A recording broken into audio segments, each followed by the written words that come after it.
Em meio ao frio, à fome e ao abandono das ruas, uma menina caminha sozinha, perdida entre sombras e solidão. Entre sacolas rasgadas e papelão molhado, ela escuta um choro fraco que não deveria estar ali. Ao se aproximar, encontra um bebê abandonado, frágil, com um medalhão que guarda um segredo inimaginável.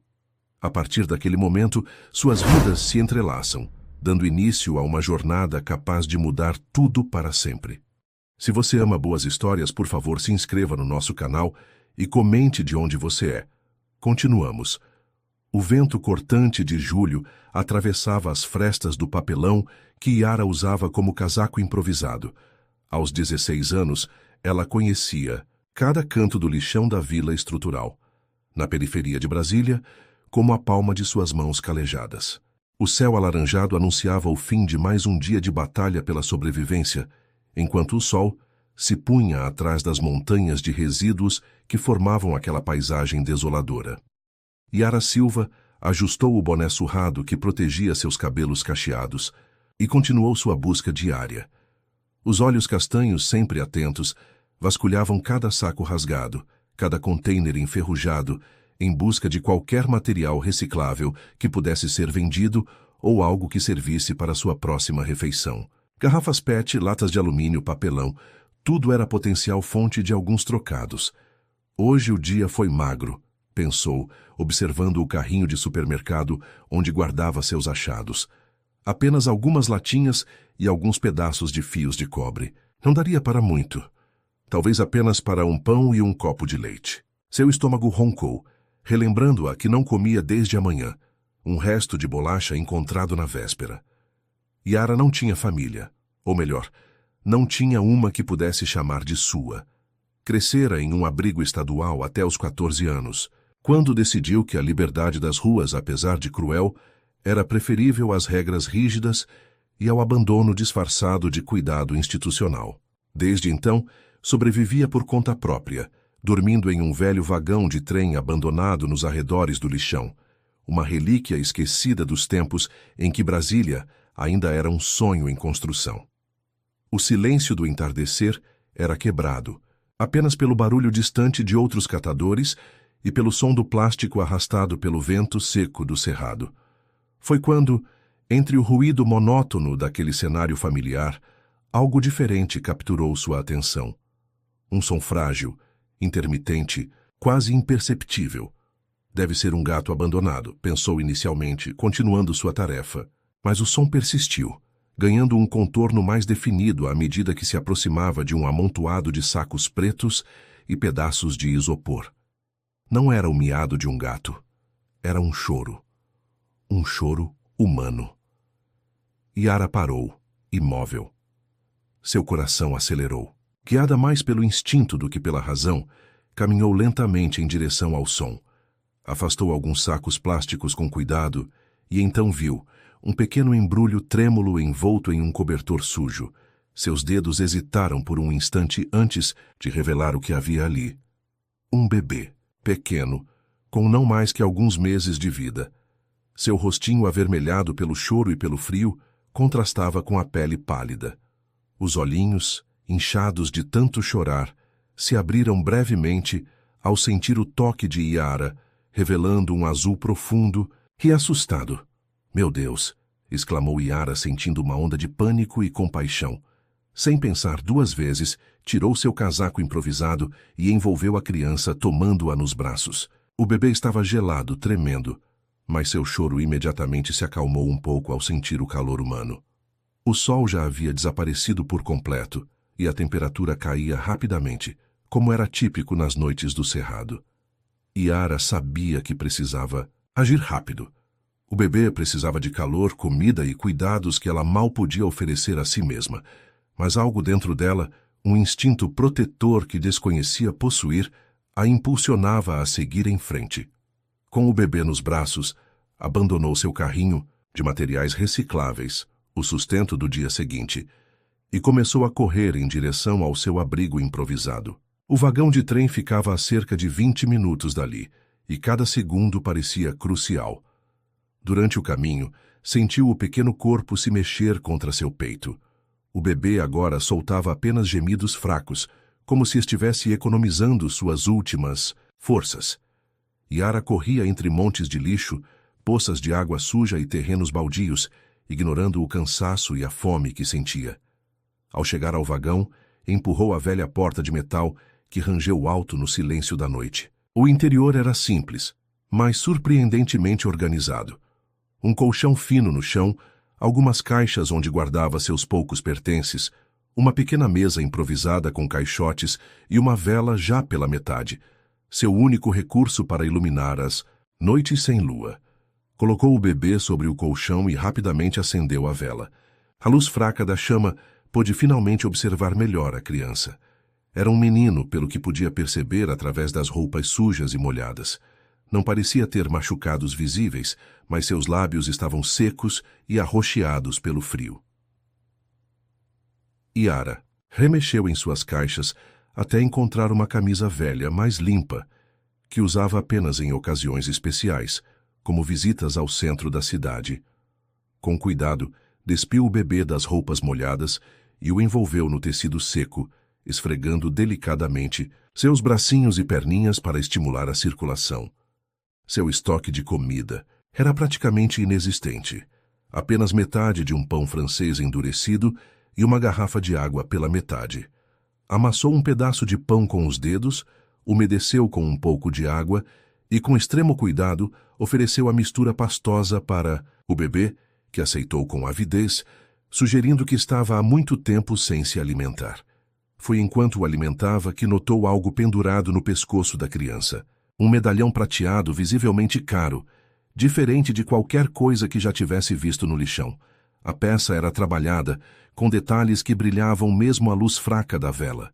No centro havia um símbolo que lembrava um brasão, um M maiúsculo entrelaçado com ramos de café encimado por uma pequena coroa. Yara tocou o objeto com curiosidade. Aquilo certamente não pertencia ao seu mundo. Era algo de gente rica, de pessoas que ela só via passar em carros de vidros escuros, quando se aventurava pelo plano piloto, o coração planejado de Brasília. "Quem é você, pequeno?" sussurrou, observando o bebê que agora, com um pouco de alimento no estômago e calor nos membros, começava a adormecer. E como foi parar naquele lugar? A noite avançava e Yara permaneceu acordada, velando o sono inquieto da criança. 1000 perguntas passavam por sua cabeça. Deveria procurar ajuda? Levá-lo a um hospital? Entregá-lo às autoridades? O medo de que o bebê fosse simplesmente levado para um abrigo como o que ela conhecia tão bem a fazia hesitar. Por outro lado, o medalhão sugeria que aquela criança tinha uma história, talvez uma família que a procurava. Quando os primeiros raios de sol começaram a penetrar pelas frestas do vagão, Yara já havia tomado sua decisão. Não podia cuidar adequadamente daquele bebê. Não tinha recursos, conhecimento ou condições. Precisava buscar ajuda, mas faria isso com cautela, escolhendo bem em quem confiar. Lembrou-se então de Dona Jurema, uma senhora idosa que mantinha uma pequena farmácia comunitária na vila estrutural. Algumas vezes, quando Yara adoecia, a mulher lhe oferecia medicamentos básicos sem cobrar, ou lhe dava um copo de leite quente nos dias mais frios. Se havia alguém em quem podia confiar naquele momento, era Dona Jurema. Com o bebê agora mais aquecido e minimamente alimentado, Yara o acomodou contra o peito, improvisando um carregador com um pedaço de tecido. Deixou o vagão, tomando cuidado para não ser notada por outros moradores da região. Quanto menos pessoas soubessem sobre o bebê, melhor. O caminho até a farmácia de Dona Jurema seria longo e cada passo seria decisivo para o futuro daquela pequena vida que, por alguma razão que ainda desconhecia, havia sido colocada em suas mãos. As ruas da vila estrutural começavam a despertar quando Yara, com o bebê firmemente aninhado contra o peito, atravessava becos estreitos e ruas de terra batida. Evitava os olhares curiosos de vizinhos que já iniciavam sua jornada diária, alguns a caminho do trabalho, outros organizando seus carrinhos para mais um dia de coleta no lixão. A pequena farmácia de Dona Jurema ficava na parte mais estruturada da comunidade, uma construção simples de tijolos aparentes, com uma placa desbotada onde se lia Farmácia Esperança. Antes mesmo de chegar à porta, Yara sentiu o bebê se mexer e começar a choramingar novamente. O improviso alimentar da noite anterior claramente não havia sido suficiente. Respirou fundo e empurrou a porta, fazendo soar uma pequena sineta. O interior era limpo e organizado, com estantes repletas de medicamentos básicos, ervas medicinais e produtos de higiene pessoal. Atrás do balcão, Dona Jurema, uma senhora de seus 60 anos, pele morena marcada pelo tempo e cabelos grisalhos sempre presos em um coque, arrumava alguns frascos. "Bom dia, minha filha", disse a senhora, virando-se com um sorriso que logo se transformou em expressão de espanto, quando notou o embrulho nos braços da jovem. "O que temos aqui?" "Dona Jurema, preciso de ajuda." Yara falou baixo, olhando nervosamente para os lados, certificando-se de que estavam sozinhas na pequena farmácia. Então, com cuidado, descobriu parcialmente o rosto do bebê. "Encontrei ontem no lixão. Não sei o que fazer." A farmacêutica deixou escapar uma exclamação de surpresa e rapidamente contornou o balcão, aproximando-se para examinar a criança. Seus olhos experientes avaliaram o estado do bebê com preocupação crescente. "Meu Deus! Do céu, Yara! Essa criança precisa de um médico urgente. Está desidratada e parece ter hipotermia." Dona Jurema tocou a testa do bebê com as costas da mão. "Venha comigo para os fundos. Vamos aquecê-lo e tentar dar algo mais adequado para ele comer enquanto decidimos o que fazer." Na pequena sala dos fundos que servia de estoque e área de descanso, Dona Jurema preparou rapidamente uma mistura de água morna com glicose. Com a experiência de quem já havia ajudado muitas mães da comunidade, alimentou o bebê usando uma seringa sem agulha, pingando o líquido lentamente no canto de sua boca. "Ele está respondendo bem", comentou, observando como o bebê engolia com mais vigor. "Onde exatamente você o encontrou, Yara?" Enquanto relatava os detalhes do encontro, Yara mostrou o medalhão que o bebê trazia no pescoço. Dona Jurema ajustou os óculos de leitura que pendiam de uma corrente em seu pescoço e examinou a peça com atenção. "Isso não é um medalhão qualquer, menina", disse finalmente, devolvendo a peça. "É de ouro puro, e esse brasão..." Hesitou como se buscasse palavras. "Esse símbolo pertence à família Monteiro, os donos da maior empresa de construção do Centro-Oeste." Yara sentiu um frio na espinha. "Como a senhora sabe disso?" "Todo mundo em Brasília conhece os Monteiro. São praticamente realeza por aqui. Construíram metade dos prédios governamentais, têm contratos milionários." Dona Jurema fez uma pausa, observando o bebê com nova perspectiva. "E se não me engano, vi no jornal que estão procurando desesperadamente pelo neto desaparecido, já há alguns dias." A revelação caiu como uma bomba sobre Yara. Não havia apenas encontrado um bebê abandonado, havia encontrado o herdeiro de uma das famílias mais poderosas do Distrito Federal. Um turbilhão de pensamentos e emoções a invadiu. Medo, confusão, até mesmo um lampejo de esperança de recompensa, rapidamente substituído por vergonha. "Precisamos avisar as autoridades", concluiu Dona Jurema, já se encaminhando para o telefone. "Espere." Yara segurou o braço da senhora. E se não for seguro? E se quem o abandonou for perigoso? Ou se for gente da própria família?" A hesitação de Yara vinha de anos de desconfiança das instituições e do sistema, que, em sua experiência, raramente funcionavam em favor de pessoas como ela. Além disso, havia desenvolvido uma conexão inesperada com o bebê em tão pouco tempo. Dona Jurema considerou as palavras da jovem por um momento. "Entendo sua preocupação, Yara, mas essa criança precisa de cuidados médicos que não podemos oferecer aqui. E se realmente é o neto dos Monteiro, a família deve estar em desespero." Antes que pudessem continuar a discussão, a porta da farmácia se abriu. Yara instintivamente se encolheu, protegendo o bebê com seu corpo, enquanto Dona Jurema voltava rapidamente para o balcão. "Bom dia", cumprimentou a farmacêutica com voz controlada. "Em que posso ajudar?" Yara não conseguia ver quem havia entrado, mas ouviu uma voz masculina pedindo um remédio para dor de cabeça. Enquanto Dona Jurema atendia o cliente, a jovem examinou novamente o medalhão. No verso notou algo que não havia percebido antes, uma inscrição minúscula: "Para Gabriel, Nosso milagre. R.M. Gabriel. O bebê tinha um nome. Não era apenas uma criança anônima encontrada no lixo, era Gabriel Monteiro, herdeiro de uma fortuna e alvo de uma busca intensa. Quando o cliente saiu e Dona Jurema retornou aos fundos, encontrou Yara com lágrimas silenciosas, escorrendo pelo rosto. — O que foi, menina? — O nome dele é Gabriel, respondeu mostrando a inscrição. Ele tem uma família, pessoas que o amam, que devem estar sofrendo sem saber onde ele está ou se está bem. Dona Jurema assentiu compreensiva. É por isso que precisamos fazer a coisa certa, Yara. Por ele e por você também. Após mais alguns minutos de deliberação, chegaram a um acordo.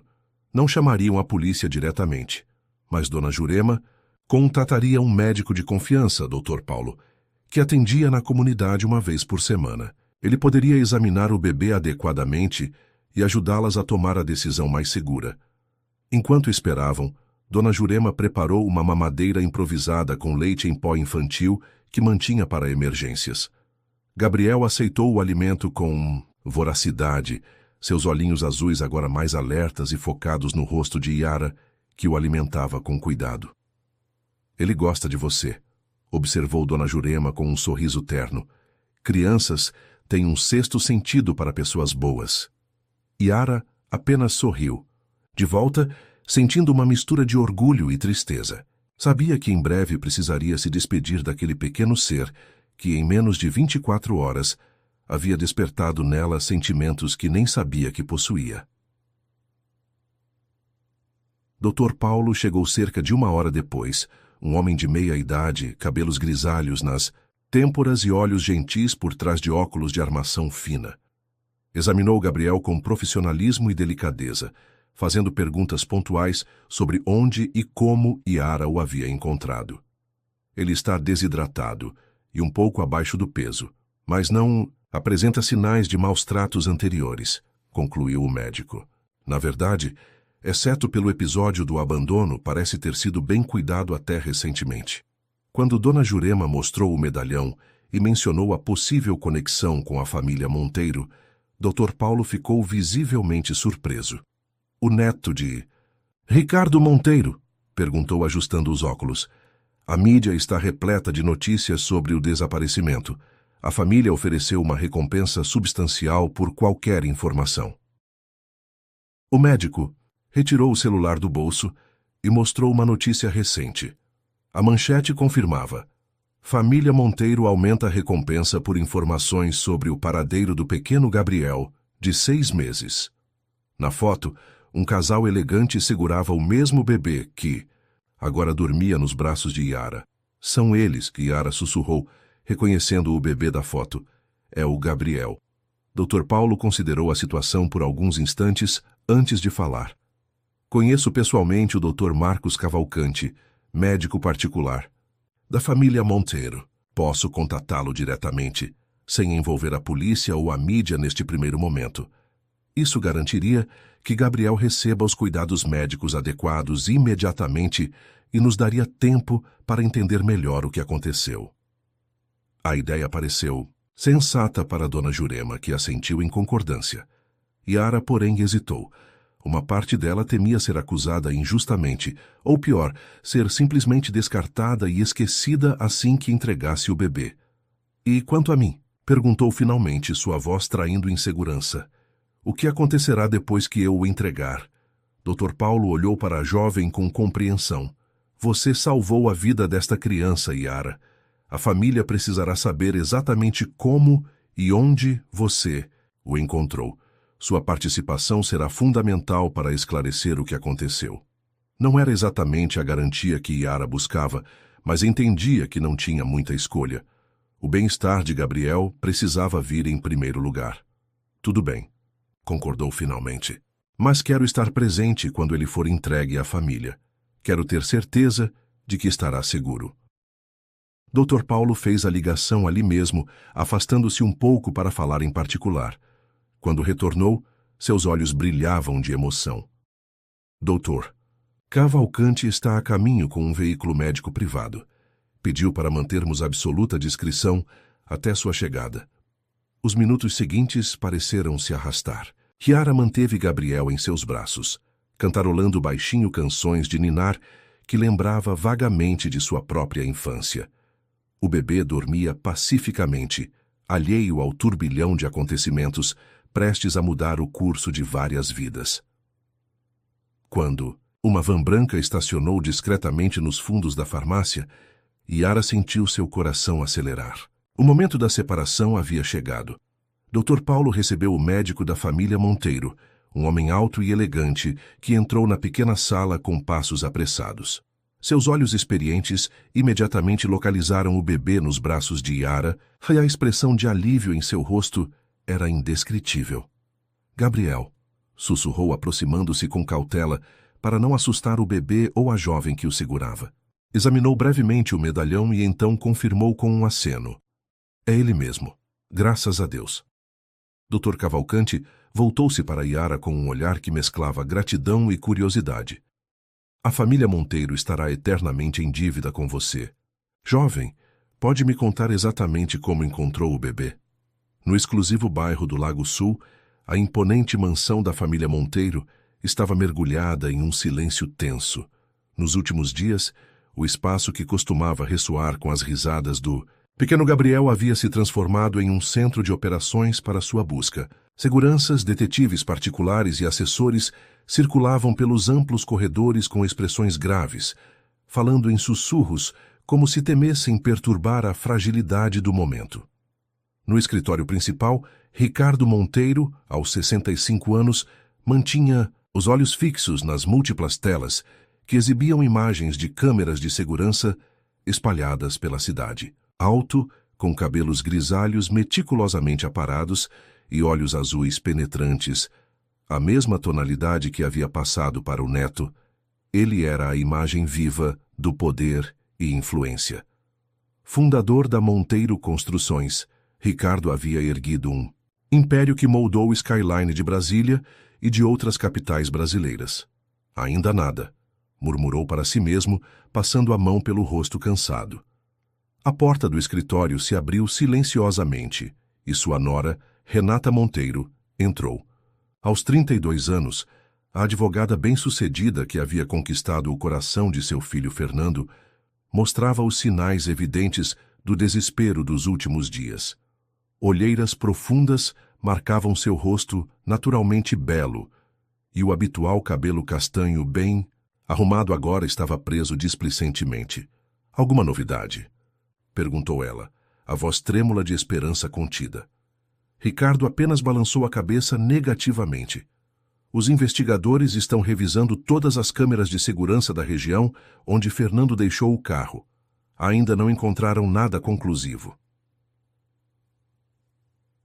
Fernando Monteiro, filho único de Ricardo e pai de Gabriel, encontrava-se no andar superior, finalmente rendido ao sono depois de quase 72 horas acordado. O jovem empresário de 34 anos, que seguia os passos do pai na empresa familiar, havia sido o último a ver Gabriel antes de seu desaparecimento. Naquele fatídico dia, Fernando havia saído para um compromisso rápido, levando Gabriel consigo, como frequentemente fazia. Estacionou brevemente em frente a um escritório no setor comercial sul, deixando o carro sob vigilância do segurança do prédio enquanto subia para assinar alguns documentos. Quando retornou, menos de 10 minutos depois, encontrou a porta traseira do veículo aberta e a cadeirinha do bebê vazia. O segurança jurava não ter visto nada suspeito. A culpa é minha, repetia Fernando obsessivamente desde então. Jamais deveria tê-lo deixado sozinho, mesmo que por segundos. Renata se aproximou da janela, observando os jardins impecáveis que cercavam a mansão. Ele tem que estar bem, tem que estar vivo, murmurou agarrando-se ao medalhão idêntico ao que Gabriel carregava, um presente que Ricardo havia mandado fazer em Paris quando o neto nasceu. O telefone tocou, quebrando o silêncio opressivo. Ricardo atendeu com um movimento rápido, quase derrubando o aparelho. Ricardo Monteiro falando. Sua voz autoritária contrastava com o tremor das mãos. Do outro lado da linha, a voz de Dr. Marcos Cavalcanti soou com uma urgência que fez o coração do empresário disparar. Senhor Monteiro, encontramos Gabriel. Renata, que observava atentamente o sogro, viu seu rosto se transformar. Os olhos marejaram instantaneamente e ele precisou se apoiar na mesa. Onde? Como ele está? As perguntas saíram em uma sucessão ofegante. Ele está bem, senhor. Pouco desidratado e cansado, mas sem ferimentos aparentes. Estou com ele agora em uma farmácia comunitária na Vila Estrutural. Vila Estrutural? Ricardo repetiu, confuso.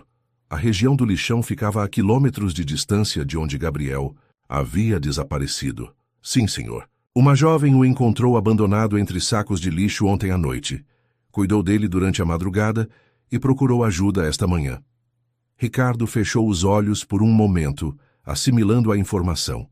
Seu neto, herdeiro de uma das maiores fortunas do país, havia passado a noite em um vagão abandonado nos arredores do maior lixão da capital federal.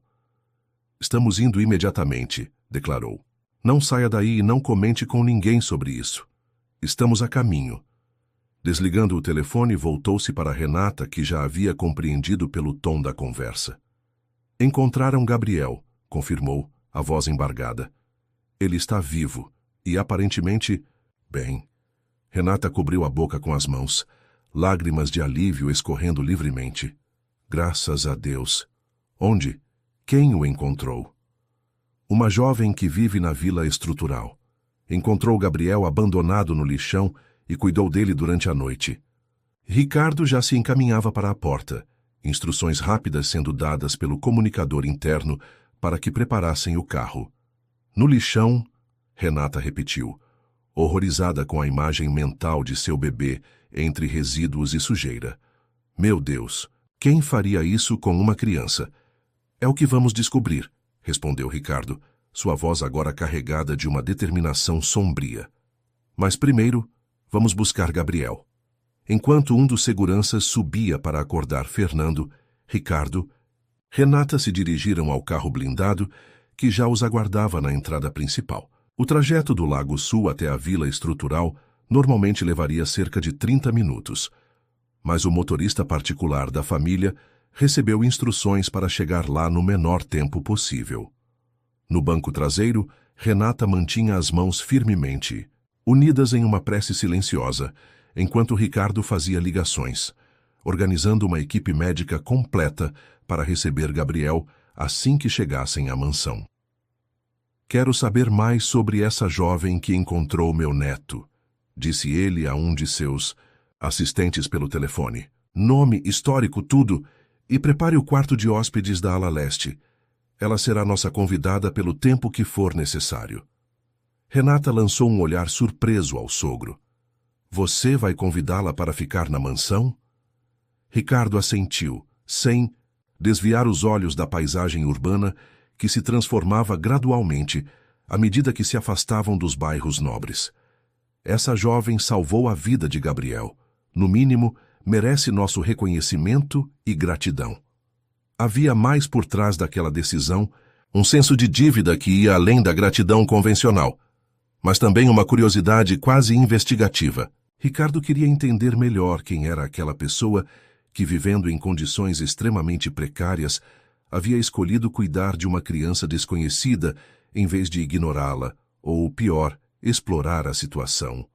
À medida que o carro se aproximava da Vila Estrutural, o contraste social tornava-se gritante.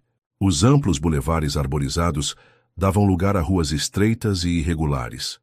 Mansões com jardins extensos eram substituídas por construções simples, algumas ainda inacabadas, outras improvisadas com materiais diversos.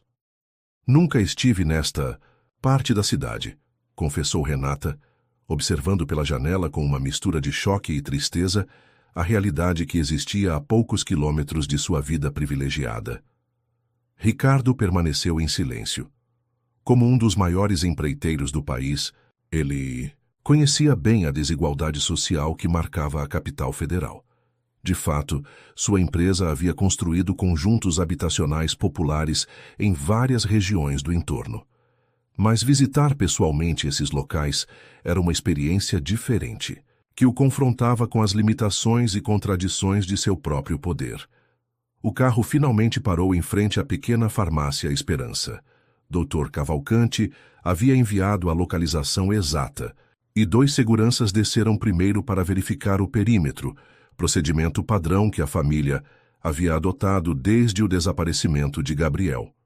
Dentro da farmácia, Yara sentia uma mistura confusa de emoções enquanto o Dr. Cavalcante examinava Gabriel mais uma vez, agora com equipamentos médicos portáteis que havia trazido na van. O bebê estava acordado, seus olhinhos azuis curiosos observando o movimento ao seu redor.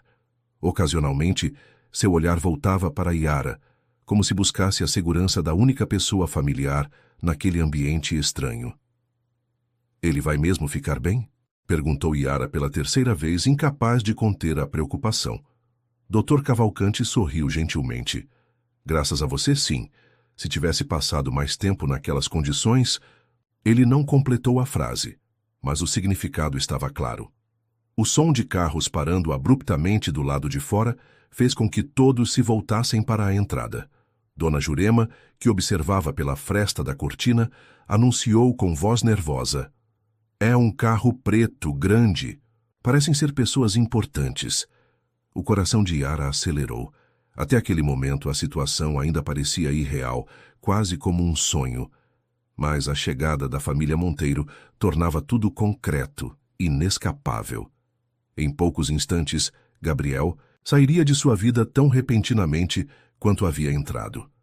Dr. Cavalcante ajustou a postura, preparando-se para receber os patrões. "Fique tranquila, Yara. A família Monteiro só quer agradecer e entender exatamente o que aconteceu." A porta da farmácia se abriu e 2 homens de terno entraram primeiro, inspecionando o ambiente com olhares profissionais antes de fazerem um sinal para fora.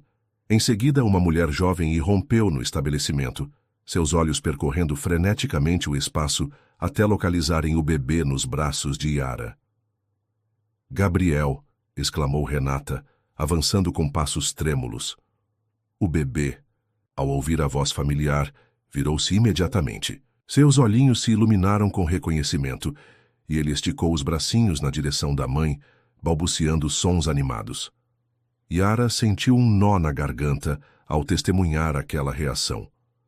Qualquer dúvida que pudesse ter sobre entregar Gabriel desapareceu naquele instante. Aquela era, sem sombra de dúvida, sua mãe, a pessoa de quem ele havia sido arrancado.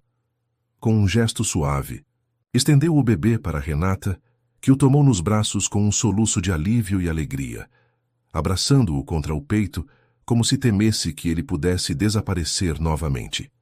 Meu filho, repetia entre lágrimas, cobrindo o rostinho, de Gabriel com beijos. Ricardo Monteiro entrou logo em seguida, sua figura imponente preenchendo o pequeno espaço da farmácia. Seus olhos, idênticos aos do neto, rapidamente avaliaram a cena antes de se fixarem em Yara, a jovem franzina, com roupas simples e surradas, que havia feito o que equipes inteiras de profissionais não conseguiram: encontrar e salvar seu neto. O empresário se aproximou com passos lentos, observando a interação entre Renata e Gabriel, a emoção evidente em seu olhar geralmente controlado. Então, voltou-se para Yara. "Você é a jovem que encontrou meu neto?"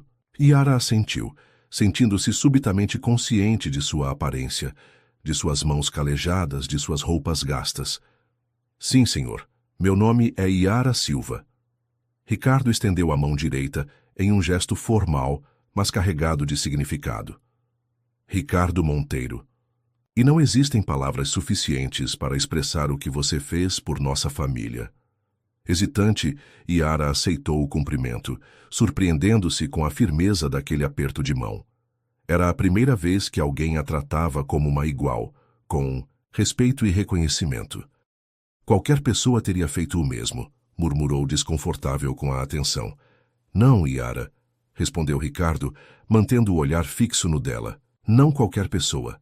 Você fez o que muitos não fariam, e isso não será esquecido ou ignorado."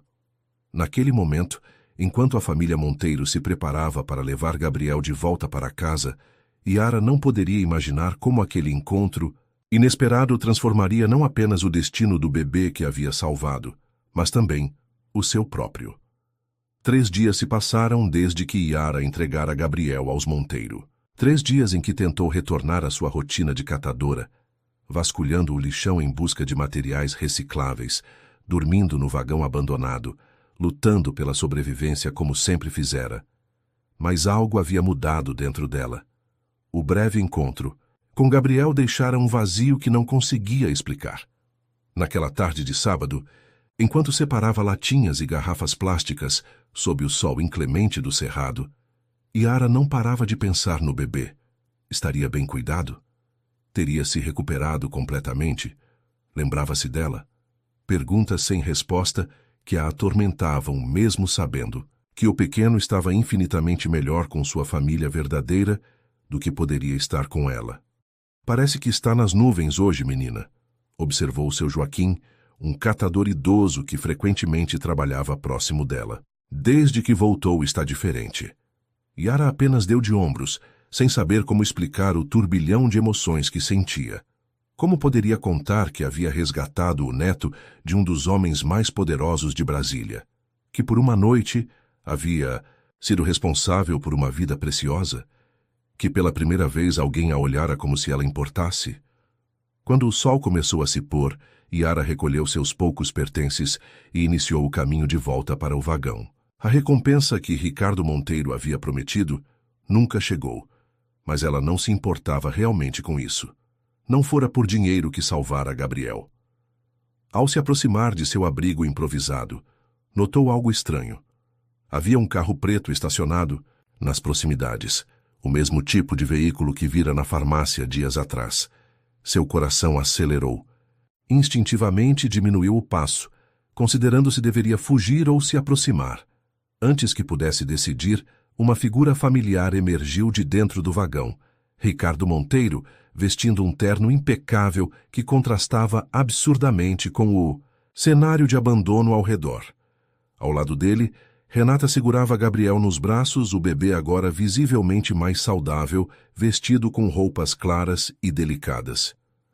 Yara, chamou Ricardo, avistando-a a alguns metros de distância. Estávamos esperando por você. Confusa e apreensiva, Yara se aproximou lentamente. Seus olhos imediatamente buscaram Gabriel, que ao vê-la agitou os bracinhos animadamente, soltando gritinhos de alegria que fizeram seu coração se apertar. Ele reconheceu você, disse Renata com um sorriso emocionado. Não parou de chorar a manhã toda. Quando o pegamos no colo e entramos no carro, ele se acalmou como se soubesse para onde estávamos indo. Yara estendeu a mão hesitante, tocando a bochecha rosada de Gabriel. Ele está tão bonito, murmurou. Parece outro bebê. Graças a você, respondeu Renata. Os médicos disseram que se tivesse ficado exposto por mais algumas horas, nas condições em que estava, sua voz falhou, incapaz de completar o pensamento. Ricardo observava atentamente a interação, seus olhos perspicazes estudando não apenas a jovem, mas também o ambiente precário onde ela vivia. O interior do vagão, que ele inspecionara, enquanto esperavam, revelava a pobreza extrema, mas também uma dignidade surpreendente. Tudo estava organizado, limpo dentro das possibilidades, mostrando um cuidado que dizia muito sobre o caráter de Yara. Viemos pessoalmente agradecer, disse finalmente o empresário, e também para fazer um convite. Yara desviou a atenção de Gabriel, olhando com desconfiança para Ricardo. A experiência lhe ensinara que nada vinha sem um preço, especialmente de pessoas ricas e poderosas. Que tipo de convite? Queremos que venha morar conosco, respondeu Ricardo diretamente, sem rodeios. Gabriel estabeleceu um vínculo com você, e nós gostaríamos de honrar isso. Além disso, temos uma dívida que nunca poderemos pagar completamente. A proposta pegou Yara completamente desprevenida. Morar com os Monteiro, na mansão que provavelmente tinha mais cômodos que toda a vila onde crescera, a ideia parecia absurda e real. Eu não entendo, balbuciou. Por quê? Foi Renata quem respondeu, ajustando Gabriel em seus braços. Porque você salvou nosso filho quando não tinha nenhuma obrigação de fazê-lo. Porque cuidou dele como se fosse seu, mesmo tendo tão pouco para si mesma. E porque Gabriel precisa de você. Precisam de uma catadora de lixo na mansão de vocês? A pergunta saiu mais amarga do que Yara pretendia, refletindo anos de rejeição e preconceito. Ricardo não se ofendeu. Pelo contrário, seu olhar demonstrou compreensão. Precisamos de alguém com seu caráter, Yara. Alguém que Gabriel já ama e confia. Quanto ao resto, podemos ajudá-la a encontrar seu caminho, estudo, trabalho, o que você quiser. A proposta era tentadora, mas assustadora. Yara olhou ao redor para o vagão que, apesar de tudo, era seu lar, para o lixão, que conhecia como a palma da mão. Era uma vida dura, mas era a vida que conhecia onde sabia como sobreviver. Posso pensar sobre isso? Ricardo assentiu, respeitando sua hesitação. Claro, mas não pense muito tempo. A oferta é sincera e o quarto já está preparado. Antes que Yara pudesse responder, Gabriel começou a choramingar, esticando os bracinhos em sua direção. Sem pensar, ela o pegou, e o bebê imediatamente se aconchegou em seu peito, como havia feito naquela primeira noite. O cheiro dele, agora de sabonete caro e roupas limpas, ainda tinha algo do Gabriel que ela conhecera, uma essência que só pertencia a ele. Naquele momento, algo se quebrou dentro de Yara. Lágrimas silenciosas começaram a escorrer por seu rosto. Lágrimas que há muito segurava, lágrimas por sua própria infância perdida, pelo abandono que conhecera, pela dureza de sua existência. E, simultaneamente, lágrimas pela possibilidade de algo diferente, algo que nunca imaginara ser possível. Vocês nem me conhecem, disse finalmente a voz embargada. Não sabem quem sou, de onde vim. Sabemos o suficiente, respondeu Ricardo. O resto aprenderemos com o tempo, se você permitir. Quando deixaram o lixão naquela noite, Yara levava consigo apenas uma pequena sacola com seus poucos pertences pessoais. O resto ficara para trás, o colchão fino, as caixas improvisadas, os utensílios simples, objetos sem valor que haviam sido seu mundo inteiro até aquele momento. O trajeto até a mansão dos Monteiro foi feito em um silêncio respeitoso. Yara observava pela janela do carro luxuoso enquanto Brasília se transformava diante de seus olhos, as construções precárias, dando lugar a prédios modernos, depois a casas elegantes, até chegarem ao Lago Sul, uma realidade que parecia pertencer a outro planeta. Os portões da mansão se abriram automaticamente, revelando uma propriedade extensa e meticulosamente cuidada. Jardins geométricos, iluminação sofisticada, uma fonte de mármore na entrada circular.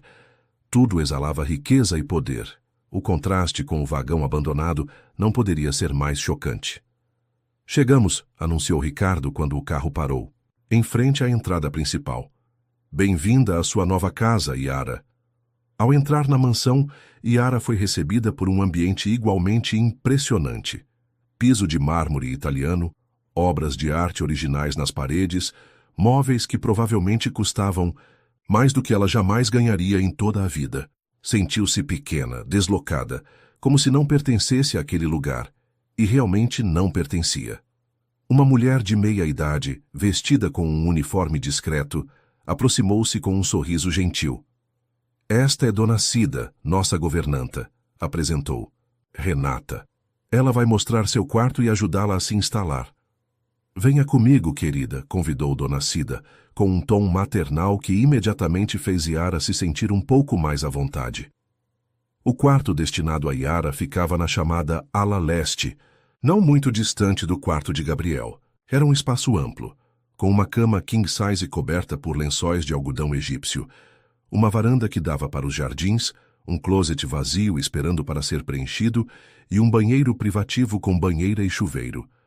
Este era o quarto de hóspedes especiais, explicou Dona Cida, abrindo as cortinas para revelar a vista noturna do jardim iluminado. Mas agora é seu. Meu, repetiu Yara em voz baixa, como se testasse a palavra. Nunca tivera algo verdadeiramente seu.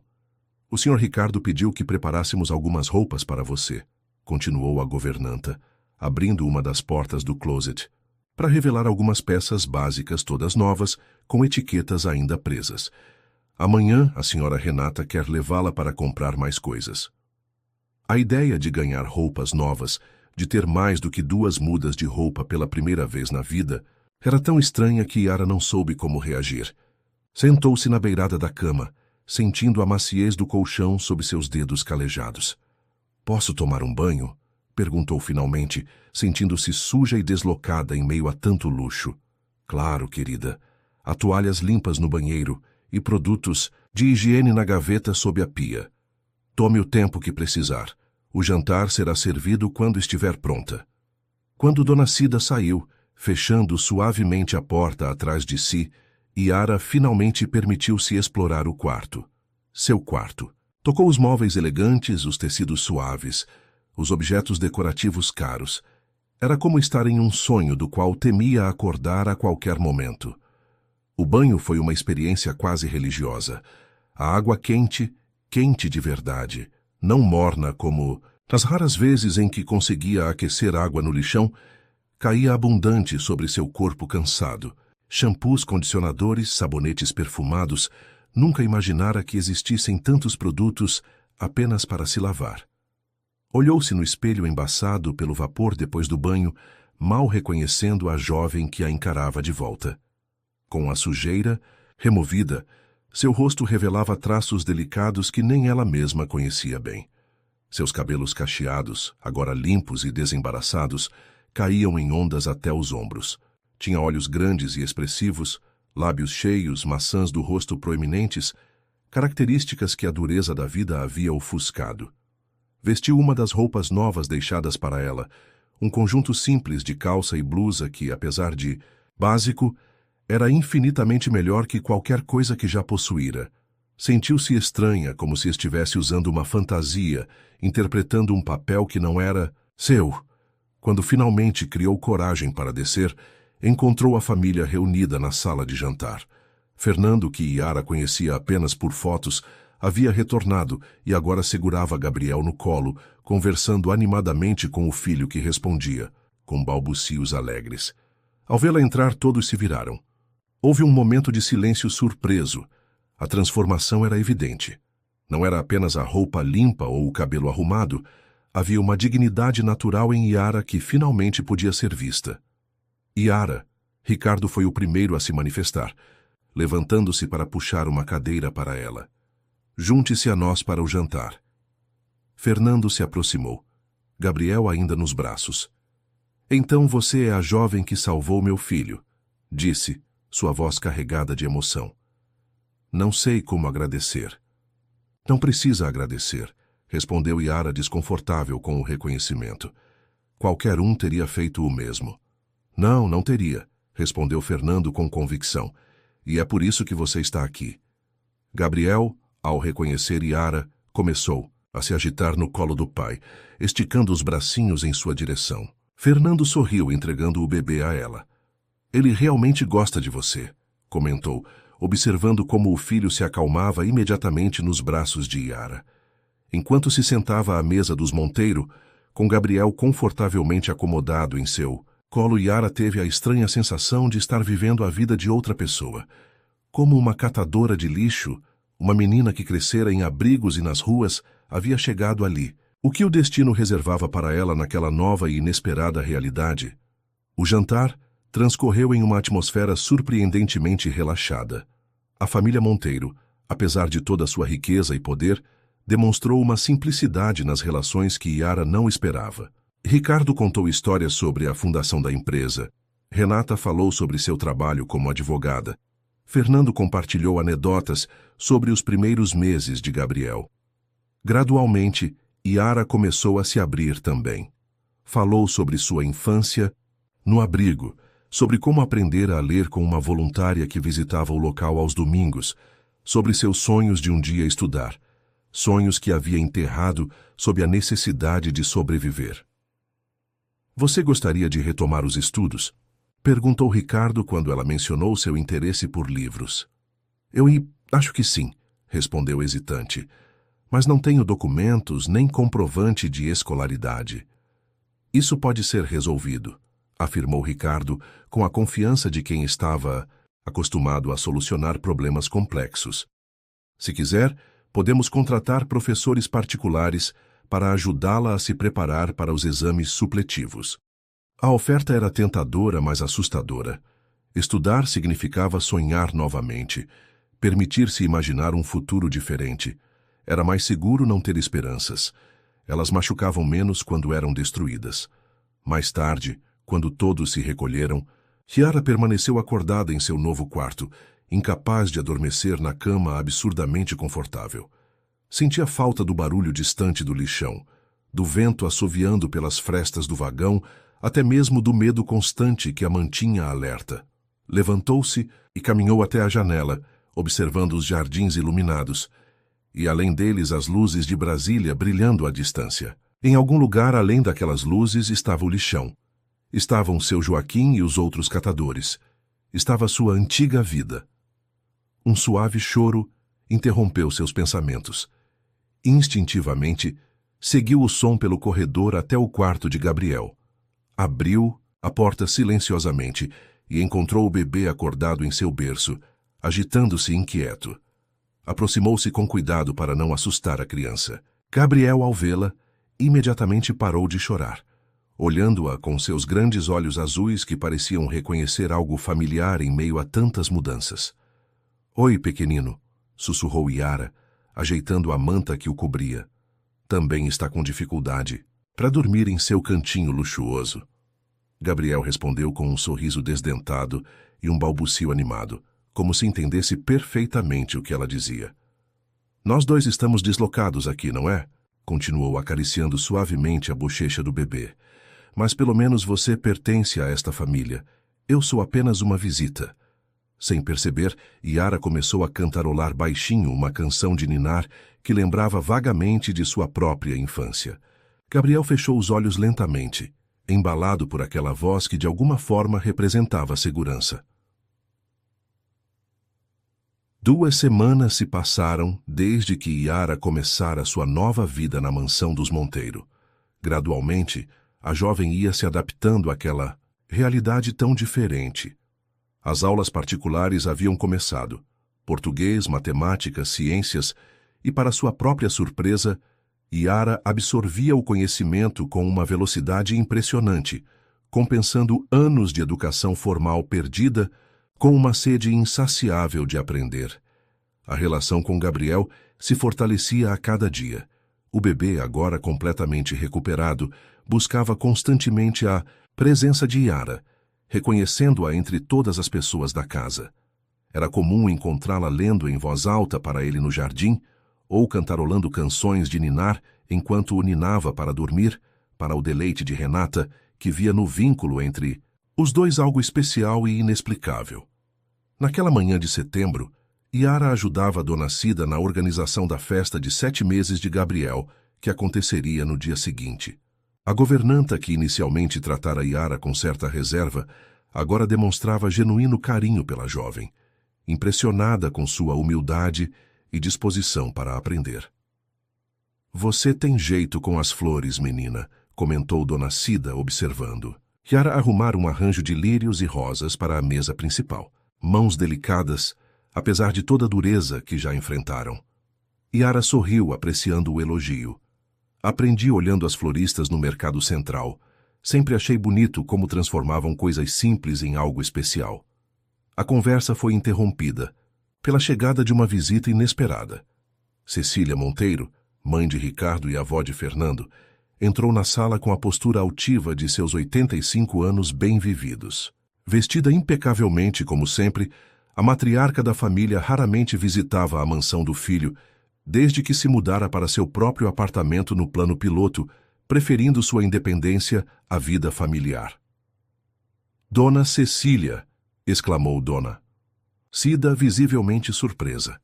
"Não sabíamos que viria hoje." "Quis fazer uma visita surpresa", respondeu a senhora, seus olhos argutos imediatamente localizando Iara. "E esta deve ser a jovem de quem tanto falam." Iara sentiu-se subitamente consciente de suas roupas simples e mãos ainda um pouco ásperas. apesar dos cremes e tratamentos que Renata insistira em lhe apresentar. Mesmo após dias usando produtos caros, décadas de trabalho duro não desapareciam facilmente. Bom dia, senhora. Sou Yara Silva. Apresentou-se hesitante sobre se deveria estender a mão ou fazer algum tipo de reverência. Cecília a examinou de cima a baixo com a franqueza direta que caracterizava sua personalidade. Então você é a salvadora do meu bisneto. Ricardo me contou tudo. Disse que foi providencial que você estivesse naquele lugar naquele momento exato. Havia algo no tom de Cecília que deixou Yara desconfortável. Não era hostilidade explícita, mas uma espécie de desconfiança velada, como se avaliasse uma peça em um tabuleiro de xadrez. Foi apenas coincidência, senhora. Qualquer pessoa teria feito o mesmo. Coincidência, repetiu Cecília, a palavra pairando no ar como uma questão não formulada. Talvez. Ou talvez o destino tenha seus próprios planos. Antes que a conversa pudesse continuar, Gabriel começou a chorar no monitor de bebê que Yara sempre carregava consigo. Com licença, disse ela, aliviada pela oportunidade de escapar do escrutínio da matriarca. Preciso ver o que ele precisa.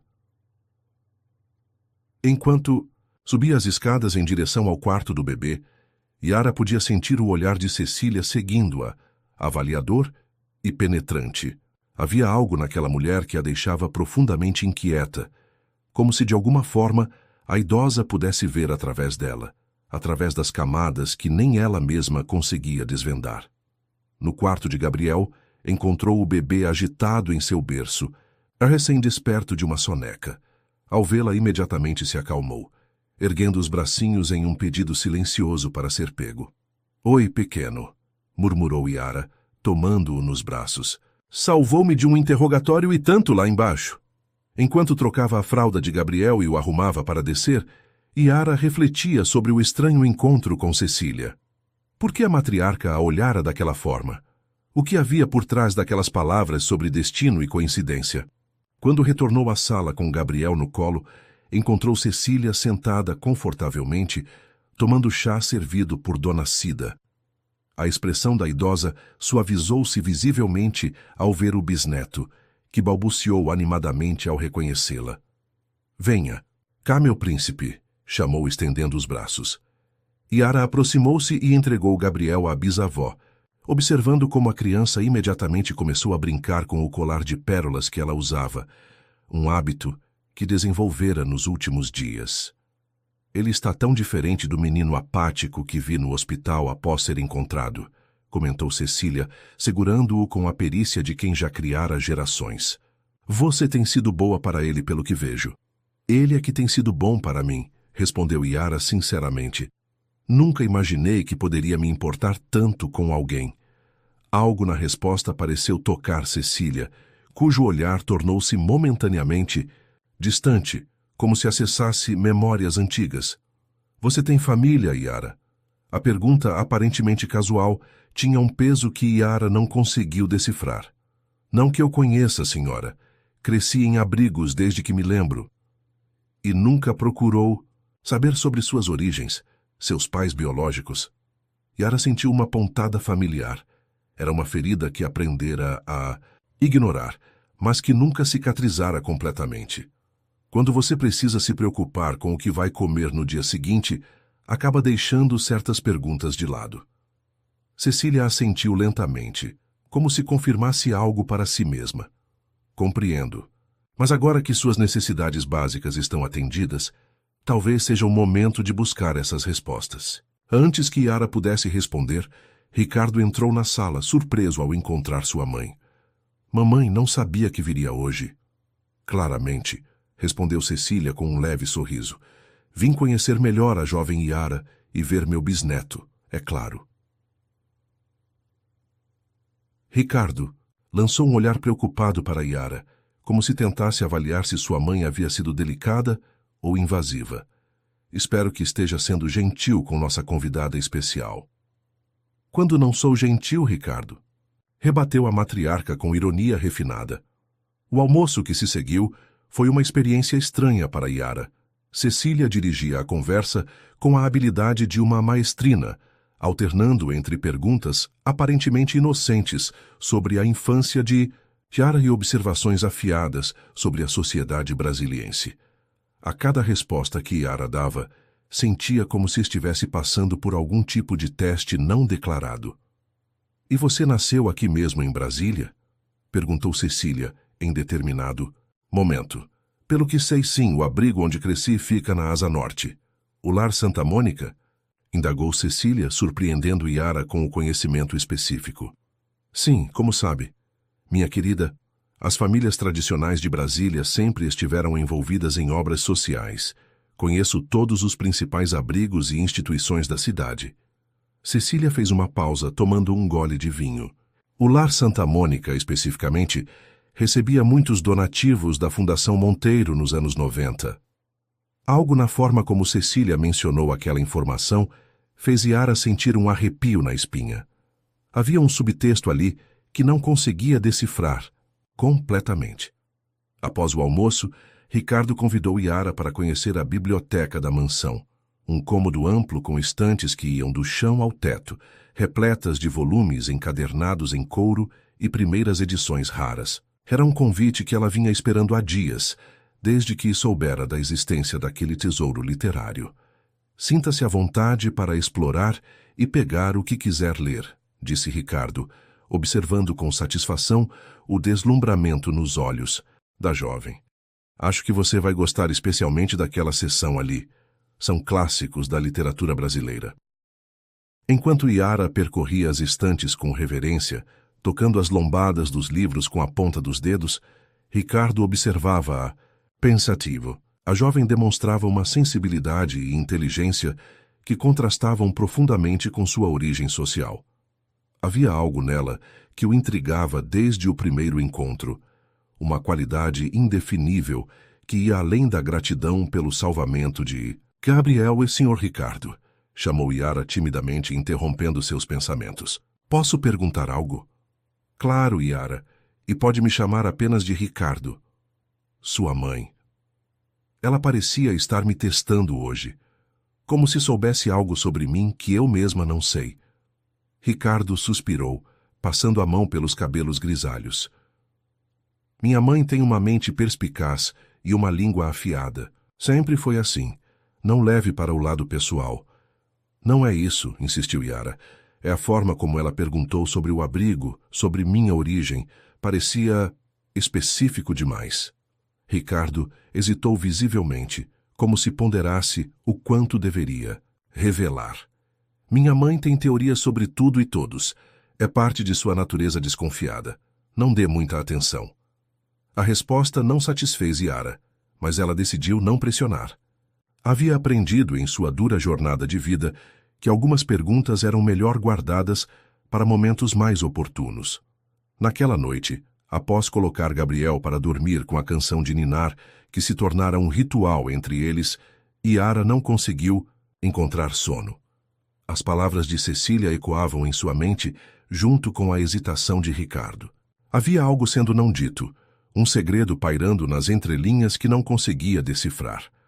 Levantou-se silenciosamente e caminhou até a varanda do quarto, observando a lua cheia que iluminava os jardins da mansão.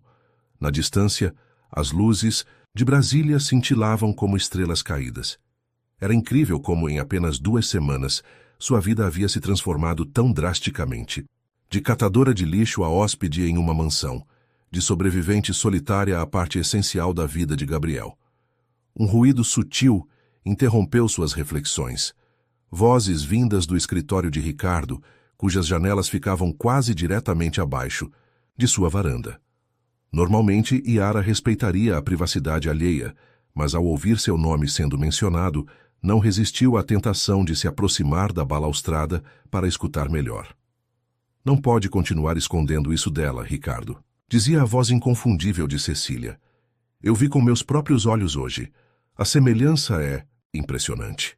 "Não sabemos com certeza, mamãe", respondeu Ricardo, sua voz tensa. "E mesmo que seja verdade, que diferença faria agora?" "Toda a diferença do mundo. Ela tem direito de saber quem realmente é." E destruir a paz que finalmente encontramos? Gabriel a adora, Renata e Fernando também. Ela está se adaptando bem, estudando, crescendo. Por que perturbar isso com especulações? Não são especulações, Ricardo. A voz de Cecília soou mais firme. Você sabe tão bem quanto eu. Aqueles olhos, aquele modo de inclinar a cabeça. Quando está pensativa. É Sofia renascida. A menina é o retrato vivo de sua irmã. Yara sentiu como se o chão desaparecesse sob seus pés. Sofia, a irmã de Ricardo, o que aquilo significava? Sofia está desaparecida há 16 anos, mamãe, respondeu Ricardo, a voz agora embargada de emoção. Ela escolheu sair de nossas vidas, escolheu abandonar tudo. E se realmente deixou uma filha para trás, se Yara é essa filha, por que apareceria agora de todas as formas possíveis, como catadora de lixo salvando Gabriel? É coincidência demais para acreditar. Ou é exatamente o tipo de redenção que o destino oferece, filho? Pense nisso. A filha da irmã que você não conseguiu salvar salvando seu neto. O ciclo se fechando. Yara recuou lentamente, o coração martelando contra o peito, a mente tentando processar o que acabara de ouvir. Era possível? Poderia ela, Yara Silva, a menina sem passado, sem história, sem família, ser na verdade sobrinha de Ricardo? Monteiro? Filha de uma mulher chamada Sofia, aparentemente irmã do empresário? Voltou para o quarto em estado de choque, sentando-se na beirada da cama luxuosa, que mais do que nunca parecia não lhe pertencer. Se o que ouvira era verdade, tudo ganhava novos contornos. A coincidência de encontrar Gabriel, a decisão de Ricardo de trazê-la para a mansão, o escrutínio de Cecília durante o almoço e, principalmente, quem era Sofia Monteiro?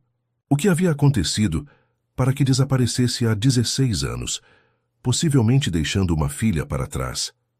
Yara sentiu uma lágrima solitária escorrer pelo rosto. Toda a sua vida havia se perguntado sobre suas origens, imaginado quem eram seus pais, por que a haviam abandonado. A possibilidade de finalmente ter respostas era simultaneamente aterrorizante e libertadora.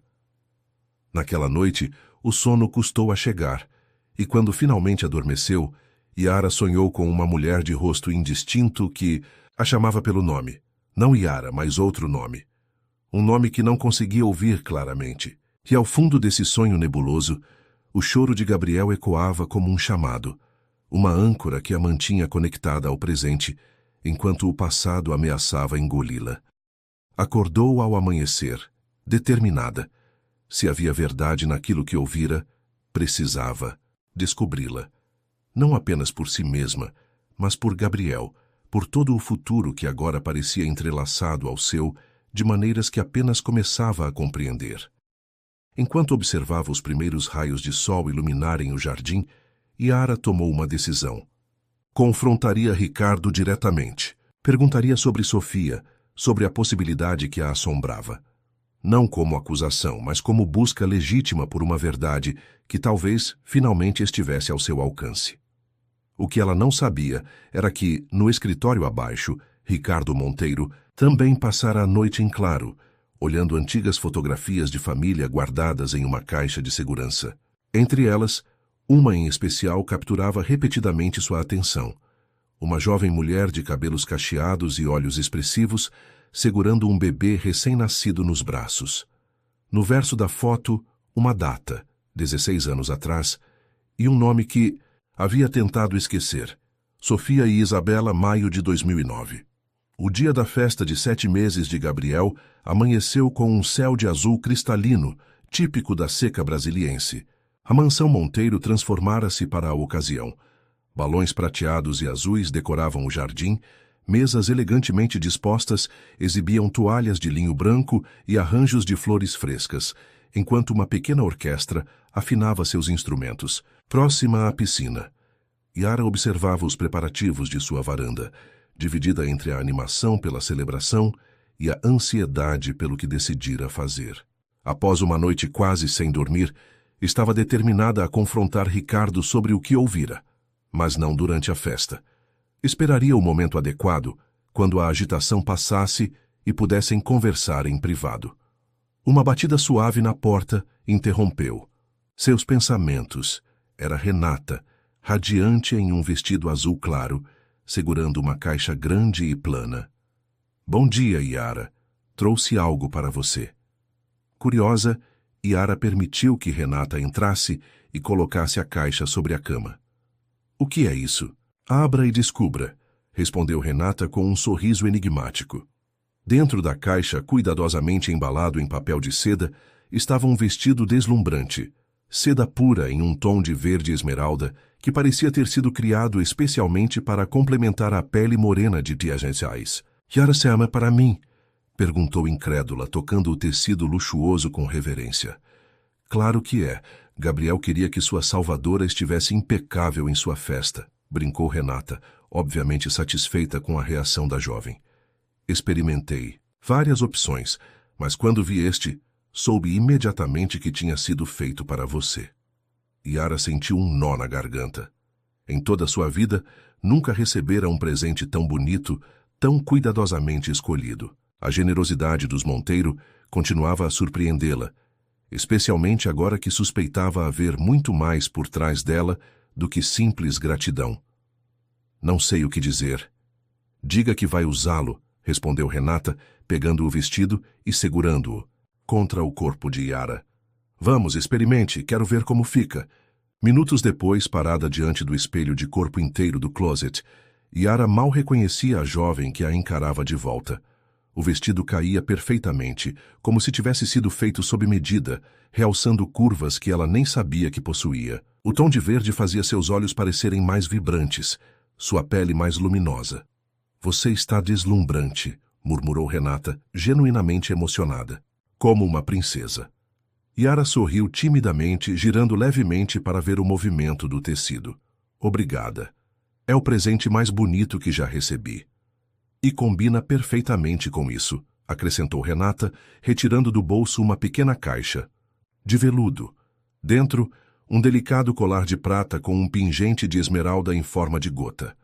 Para completar o visual. Enquanto Renata prendia o colar em seu pescoço, Yara sentiu uma onda de culpa.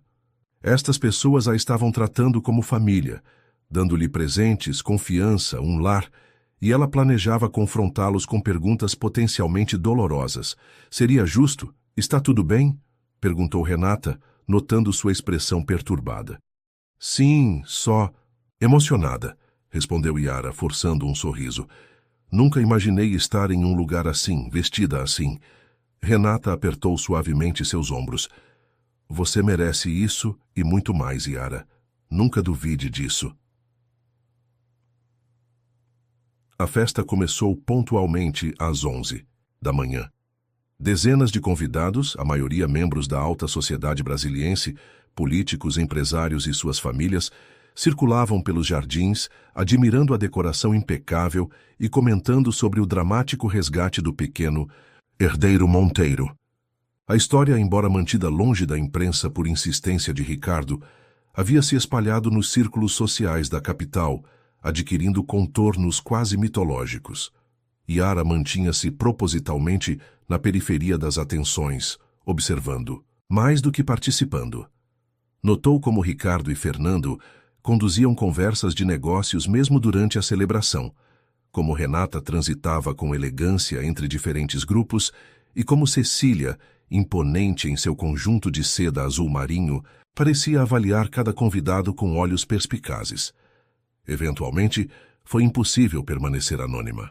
Ricardo fez questão de apresentá-la a vários convidados importantes, sempre com palavras elogiosas sobre sua coragem e caráter.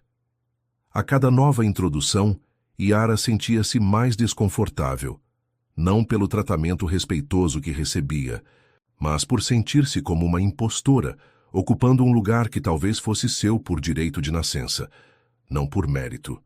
Foi durante uma dessas apresentações que notou uma mulher idosa observando-a fixamente do outro lado do jardim.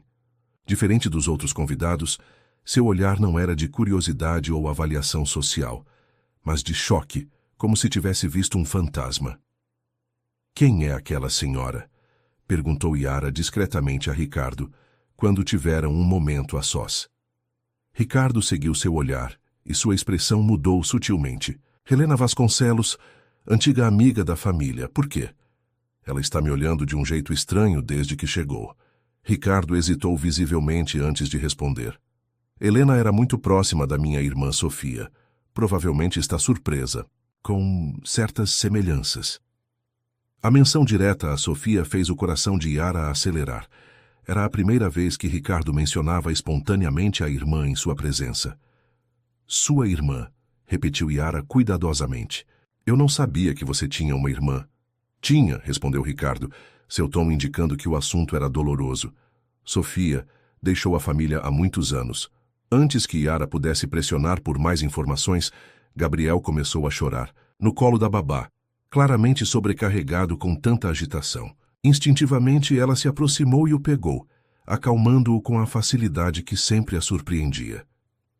Você tem um dom com ele, comentou Helena Vasconcelos, que havia se aproximado sem que Yara percebesse. De perto, a senhora de cabelos brancos e postura aristocrática parecia ainda mais afetada pela presença da jovem. Obrigada, respondeu Yara, desconfortável sob o escrutínio intenso. Temos uma conexão especial, eu acho. Sem dúvida, concordou Helena, seus olhos agora marejados. Você me lembra tanto, mas é impossível.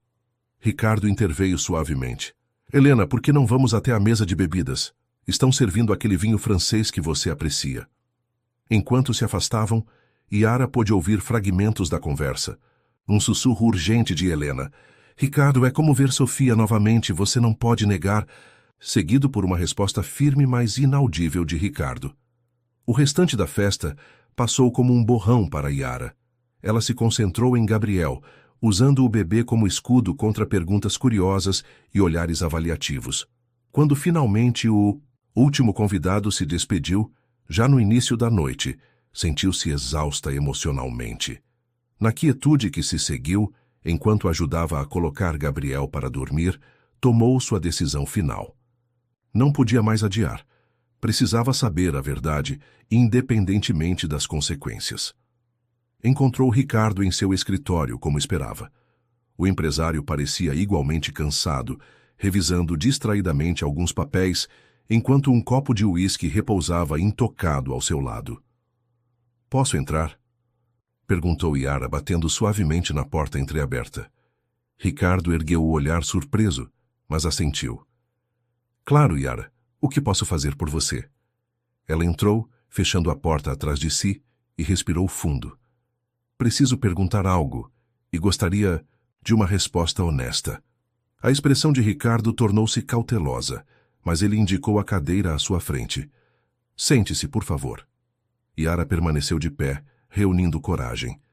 Quem era Sofia? E por que todos acham que me pareço com ela? O choque no rosto de Ricardo foi momentâneo, rapidamente substituído por uma expressão de resignação, como se há muito esperasse essa pergunta. Lentamente, abriu a gaveta de sua escrivaninha e retirou um envelope. Como soube sobre Sofia? Perguntou sem real surpresa na voz. Ouvi você e Dona Cecília conversando ontem à noite. Não intencionalmente, mas... Yara hesitou. Vocês mencionaram meu nome e depois falaram sobre semelhanças, sobre Sofia ser irmã. Sua irmã. Ricardo assentiu lentamente, como se aceitasse que o momento finalmente chegara. Sente-se, Yara. Esta é uma história longa e dolorosa. Desta vez, ela obedeceu, seu coração martelando contra o peito. Sofia era minha irmã caçula, começou Ricardo, sua voz mais suave do que Yara jamais ouvira. 6 anos mais nova que eu. Éramos muito próximos na infância, mas na adolescência ela começou a se rebelar contra tudo. Nossa família, nosso estilo de vida, as expectativas que nossos pais tinham para ela. Ricardo abriu o envelope e deslizou uma fotografia sobre a mesa. Yara sentiu um choque elétrico percorrer seu corpo ao ver a imagem. Uma jovem mulher de cabelos cacheados escuros e olhos expressivos, sorrindo para a câmera. A semelhança era inegável, como olhar para um espelho que mostrava uma versão ligeiramente alterada de si mesma. Sofia era brilhante, apaixonada, idealista. Queria mudar o mundo, ajudar os menos favorecidos. Entrou para a faculdade de serviço social contra a vontade de nosso pai, que esperava vê-la em direito ou administração, algo apropriado para uma Monteiro. Yara não conseguia desviar os olhos da fotografia, absorvendo cada detalhe daquela mulher que provavelmente era, sua mãe. Durante a faculdade, ela se envolveu com causas sociais cada vez mais radicais. Conheceu pessoas que nossos pais consideravam perigosas. Ativistas, líderes comunitários, pessoas que questionavam o status quo que sustentava nosso privilégio. Ricardo sorriu tristemente.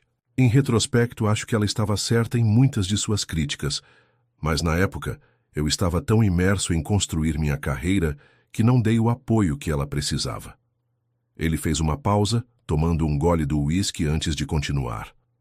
Quando Sofia tinha 22 anos, ela se apaixonou por um professor universitário, um homem mais velho, respeitado em seu campo, mas com ideias políticas que meu pai considerava inaceitáveis. Carlos Oliveira era seu nome. Ricardo retirou outra fotografia do envelope. Um homem de pele morena, barba bem aparada e olhos gentis. Eles se casaram contra a vontade da família. Meu pai a deserdou, cortou todos os laços. Yara sentiu um nó na garganta. E depois? Eles viveram juntos por alguns anos. Sofia continuou seu trabalho social, especialmente em comunidades carentes, ao redor de Brasília. Carlos lecionava na UNB. Eram felizes pelo que soube através de amigos mútuos. Eu tentei manter algum contato, mas era difícil. Papai considerava qualquer aproximação como traição. Ricardo deslizou uma terceira fotografia. Sofia visivelmente grávida, radiante, com Carlos ao seu lado, ambos sorrindo para a câmera. Quando Sofia descobriu que estava grávida, ela tentou uma reconciliação com a família. Achava que um neto poderia amolecer o coração de nosso pai. Ele recusou-se a vê-la, mas mamãe e eu fomos escondidos ao hospital quando o bebê nasceu. A voz de Ricardo falhou levemente. Uma menina. Eles a chamaram de Isabela. A revelação atingiu Yara como uma onda. Isabela. Seu nome verdadeiro era Isabela Oliveira Monteiro. Não Yara Silva, um nome provavelmente atribuído pelo abrigo ou por quem a encontrou. O que aconteceu depois? Perguntou, sua voz apenas um sussurro. Ricardo passou a mão pelo rosto, claramente lutando com memórias dolorosas. Quando Isabela tinha poucos meses, houve um acidente. Carlos estava dirigindo com Sofia e o bebê durante uma tempestade. O carro derrapou em uma curva na estrada para Pirenópolis. Ele fez uma pausa, incapaz de continuar por um momento. Yara sentiu o estômago afundar, antecipando o que viria a seguir. Carlos não resistiu aos ferimentos. Sofia ficou gravemente ferida, em coma por semanas. O bebê milagrosamente sofreu apenas arranhões. Ricardo olhou diretamente para Yara, seus olhos brilhando de emoção contida. Quando Sofia finalmente despertou, ela estava diferente. O trauma cerebral, a perda do marido. Os médicos diagnosticaram depressão severa, transtorno de estresse pós-traumático.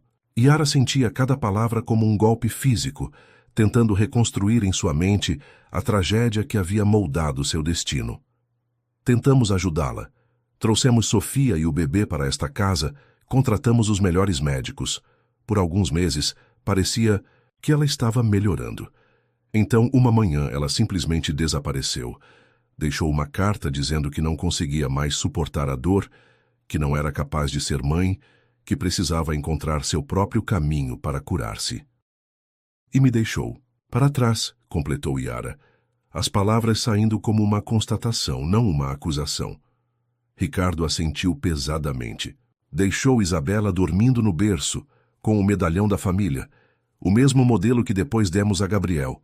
Procuramos Sofia por toda parte, contratamos detetives, mas ela havia desaparecido completamente.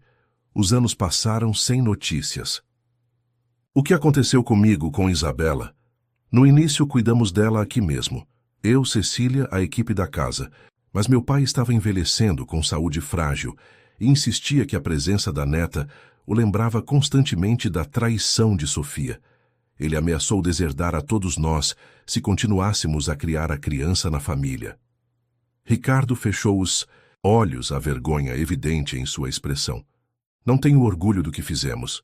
Decidimos que o melhor seria encontrar uma família adotiva para Isabela. Pessoas boas, amorosas, que pudessem dar a ela uma vida normal, longe do drama e das complicações dos Monteiro. Mas isso não aconteceu, concluiu Yara amargamente. Não, confirmou Ricardo. Confiamos o processo a um advogado que trabalhava para a empresa. Ele garantiu que encontraria a família perfeita, que cuidaria de todos os detalhes. Mais tarde, descobrimos que ele havia simplesmente levado Isabela ao lar Santa Mônica, registrando-a como órfã abandonada, provavelmente embolsando o dinheiro destinado à família adotiva. E vocês nunca verificaram? Nunca tentaram descobrir onde eu estava, como estava sendo tratada? A raiva começava a substituir o choque inicial de Yara.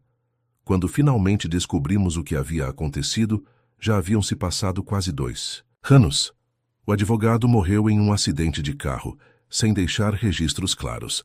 Tentamos rastrear Isabela, mas o sistema de adoção e acolhimento é um labirinto burocrático. As informações eram contraditórias.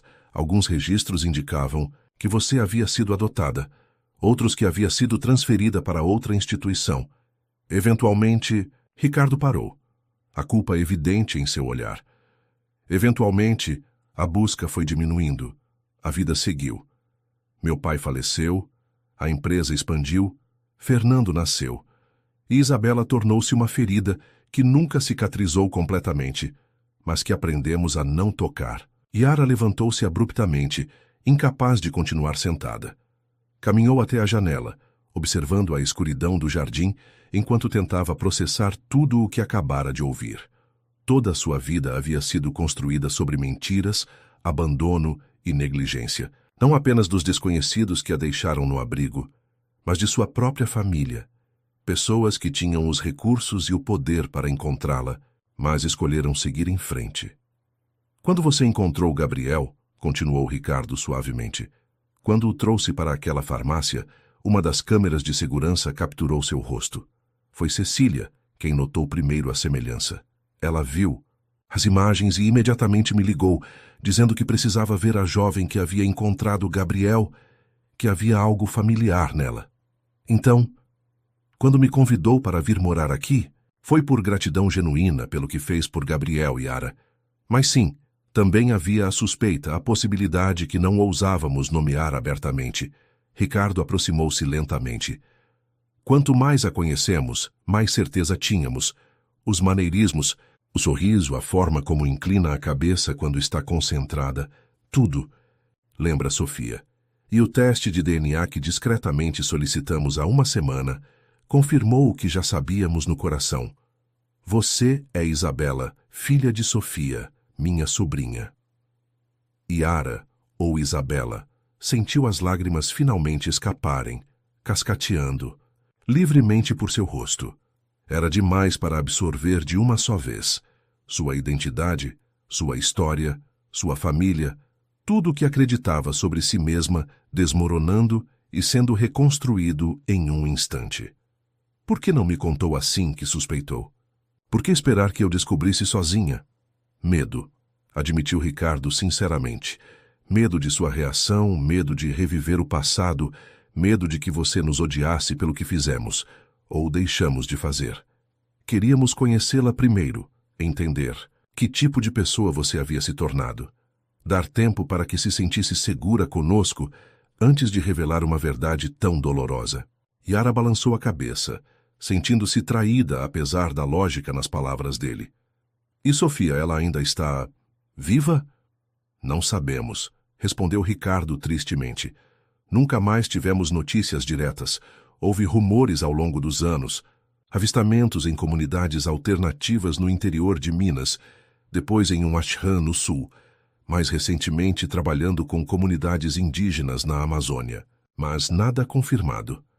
Um silêncio pesado caiu sobre o escritório. Yara olhava para as fotografias espalhadas sobre a mesa, fragmentos de uma vida que deveria ter sido sua, de uma família que deveria tê-la protegido. Sentia raiva, tristeza, confusão, mas também surpreendentemente alívio. Finalmente conhecia suas origens, finalmente entendia por que sempre sentira um vazio inexplicável dentro de si. "O que acontece agora?" perguntou finalmente, sua voz surpreendentemente firme. Ricardo a observou com uma mistura de apreensão e esperança. "Isso depende de você, Isabela. Ou Yara, se preferir manter esse nome. Você é uma Monteiro por direito de nascença. Esta casa, esta família, são suas, se quiser aceitá-las." Yara pegou a fotografia de Sofia grávida, estudando-a longamente. "Preciso de tempo para processar tudo isso, para entender quem sou agora." "Tempo é algo que temos de sobra", respondeu Ricardo gentilmente. "E enquanto decide, há uma pessoa que certamente ficará feliz em continuar tendo você por perto, independentemente do nome que escolher."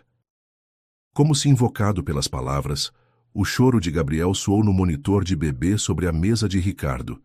Yara sorriu involuntariamente, reconhecendo o padrão específico que indicava mais teimosia do que real desconforto. "Ele sabe exatamente quando estamos tendo conversas importantes", comentou, secando as lágrimas com as costas da mão. "Talvez seja um talento dos Monteiro", respondeu Ricardo, um sorriso frágil formando-se em seus lábios. Sofia também tinha esse dom: aparecer, precisamente quando menos se esperava e mais se precisava.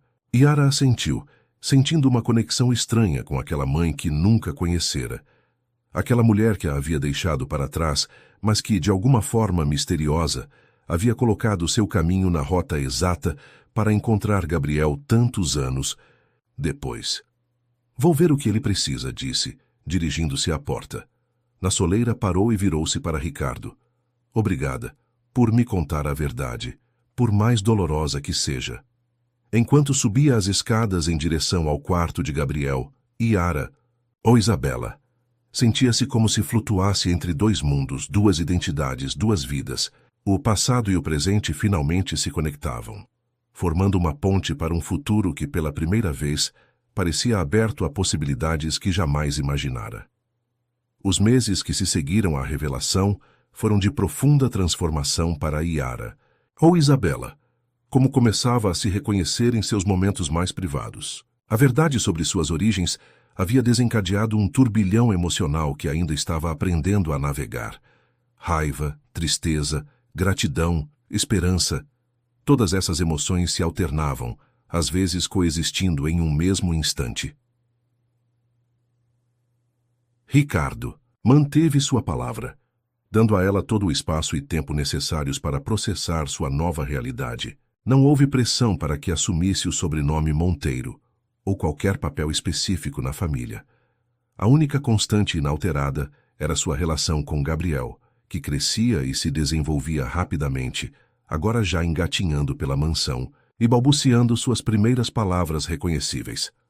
Numa manhã de dezembro, quase 6 meses após encontrar Gabriel no lixão, Yara estava no jardim, observando o pequeno brincar com blocos coloridos sob a sombra de uma mangueira.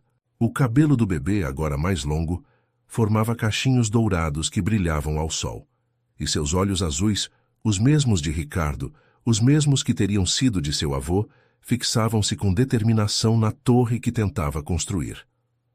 "Bah, bah, bah", cantarolava Gabriel concentrado em sua tarefa.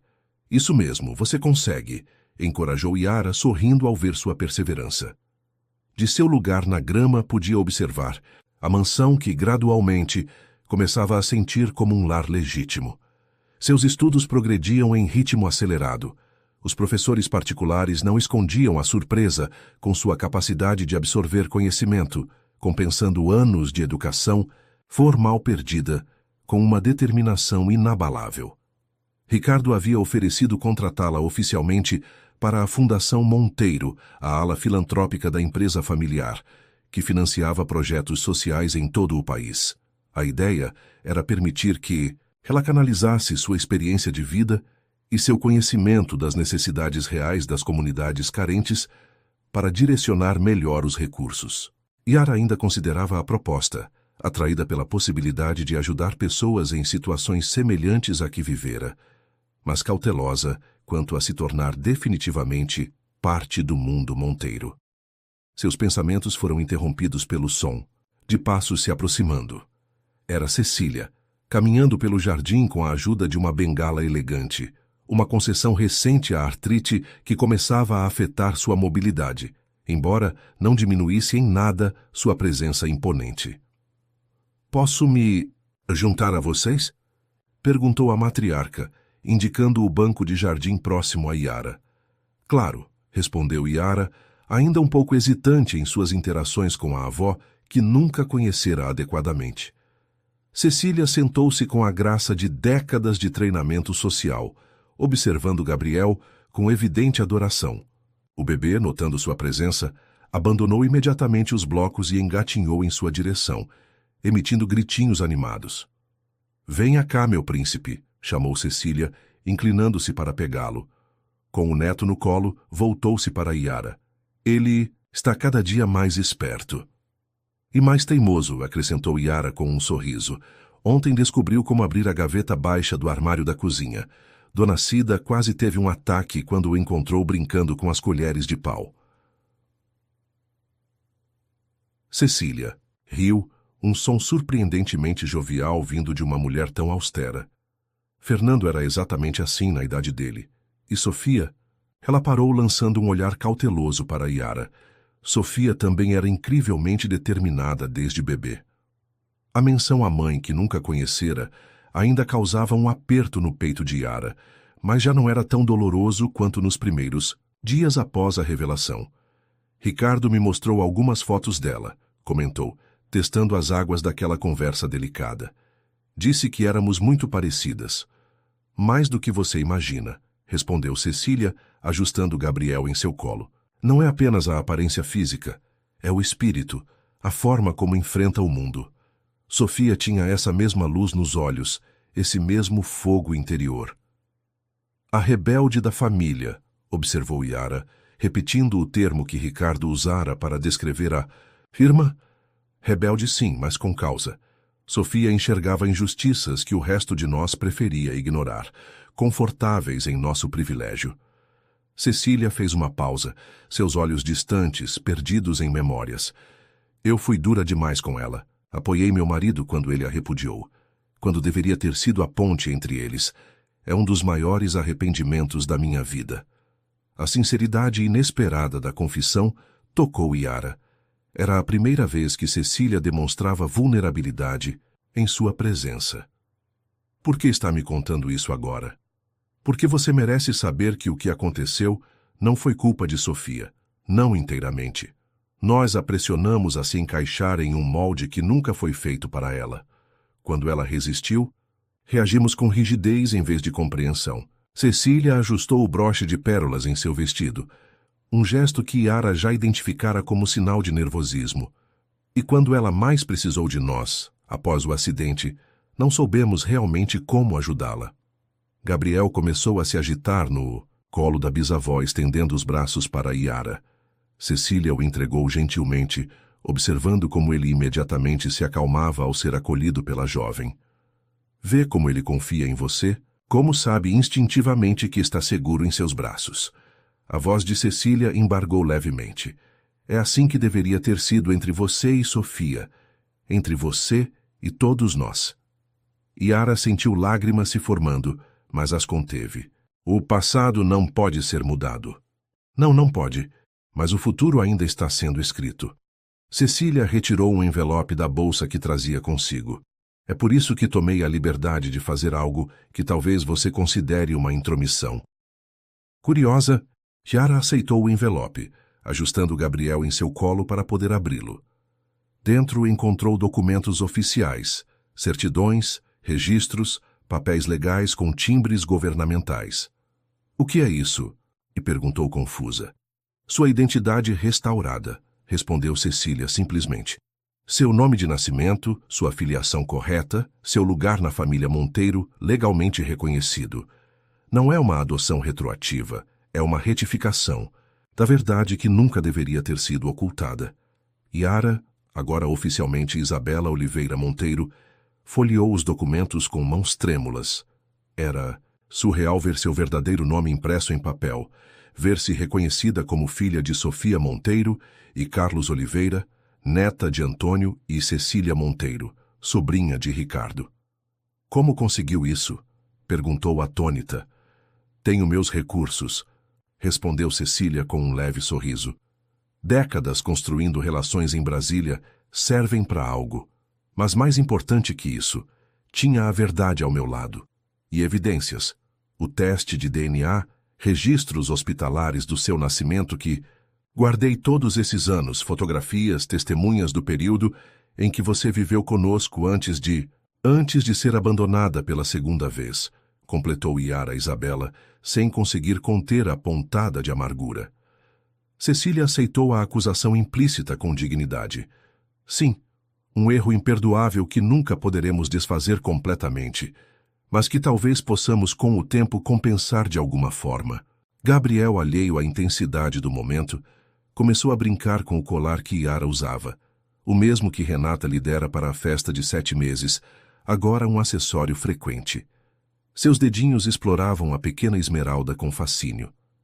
Você não precisa fazer nada com esses documentos, continuou Cecília. Pode continuar sendo Yara Silva para o mundo, se preferir. Pode manter distância da família Monteiro, construir sua própria vida independente de nós. Ninguém a culparia por isso. Mas queria que soubesse que a porta está aberta, que sempre esteve, mesmo quando não sabíamos onde encontrá-la. Yara contemplou as palavras da avó, sentindo o peso daquela oferta. Era mais do que documentos e reconhecimento legal. Era a chance de reclamar uma herança que ia além de bens materiais ou status social. Era a possibilidade de pertencer verdadeiramente a uma linhagem, a uma história. Obrigada, disse, finalmente recolocando os papéis no envelope. Vou pensar sobre isso. Cecília assentiu, respeitando sua hesitação. Levantou-se com certa dificuldade, apoiando-se na bengala. Há mais uma coisa que preciso lhe contar, algo que descobri recentemente. A seriedade em seu tom fez Yara se endireitar, instintivamente apertando Gabriel mais junto ao peito. O que foi? Contratei investigadores particulares para tentar localizar Sofia novamente. Depois que você apareceu, senti que era importante fazer um último esforço para encontrá-la. Cecília fez uma pausa, como se me disse suas próximas palavras. Há 3 dias recebi um relatório. Encontraram pistas recentes em uma comunidade sustentável no interior de Goiás, próximo à Chapada dos Veadeiros. O coração de Yara acelerou. Ela está lá? Os investigadores não puderam confirmar com certeza absoluta. A mulher que encontraram usa outro nome agora, Maia Luz, e vive de forma extremamente simples, como professora de yoga e medicina. Natural. Mas a idade e a descrição física, alguns detalhes específicos sobre seu passado que foram mencionados por pessoas próximas a ela. Cecília estendeu uma fotografia. Eles conseguiram esta imagem à distância. Com mãos trêmulas, Yara pegou a foto. Mostrava uma mulher de meia idade de costas, cabelos grisalhos presos em uma trança longa, conversando com um grupo de crianças em um jardim exuberante. Não era possível ver seu rosto, apenas sua postura, a inclinação característica da cabeça, a forma como gesticulava ao falar. Não posso confirmar se é ela, admitiu Cecília, mas algo me diz que sim. E pensei que você deveria saber, deveria ter a opção de descobrir por si mesma. Yara sentiu uma tempestade emocional se formando dentro dela. Sofia, sua mãe, possivelmente viva, a poucas horas de distância. A mulher que a havia dado à luz e depois abandonado, que havia desaparecido por 16 anos, que havia deixado um vazio que nenhum abrigo, nenhuma instituição conseguira preencher. O que você faria? Perguntou a Cecília, sua voz quase um sussurro. Se estivesse no meu lugar? A matriarca considerou a pergunta com a seriedade que merecia. Eu iria, não necessariamente para perdoar ou para confrontar, mas para entender, para fechar um ciclo, para olhar nos olhos da pessoa que me deu a vida e ver o que há lá. Dor, arrependimento, indiferença, amor. Seja o que for, seria meu direito saber. Gabriel, sentindo a tensão de Yara, começou a resmungar inquieto. Ela o acalmou automaticamente, balançando-o suavemente enquanto processava tudo o que acabara de ouvir.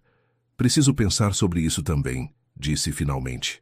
Claro, Cecília inclinou-se para beijar a testa de Gabriel e, num gesto surpreendente, apertou levemente o ombro de Yara. Independentemente do que decidir, saiba que agora você tem uma família que a apoia, que não a abandonará novamente.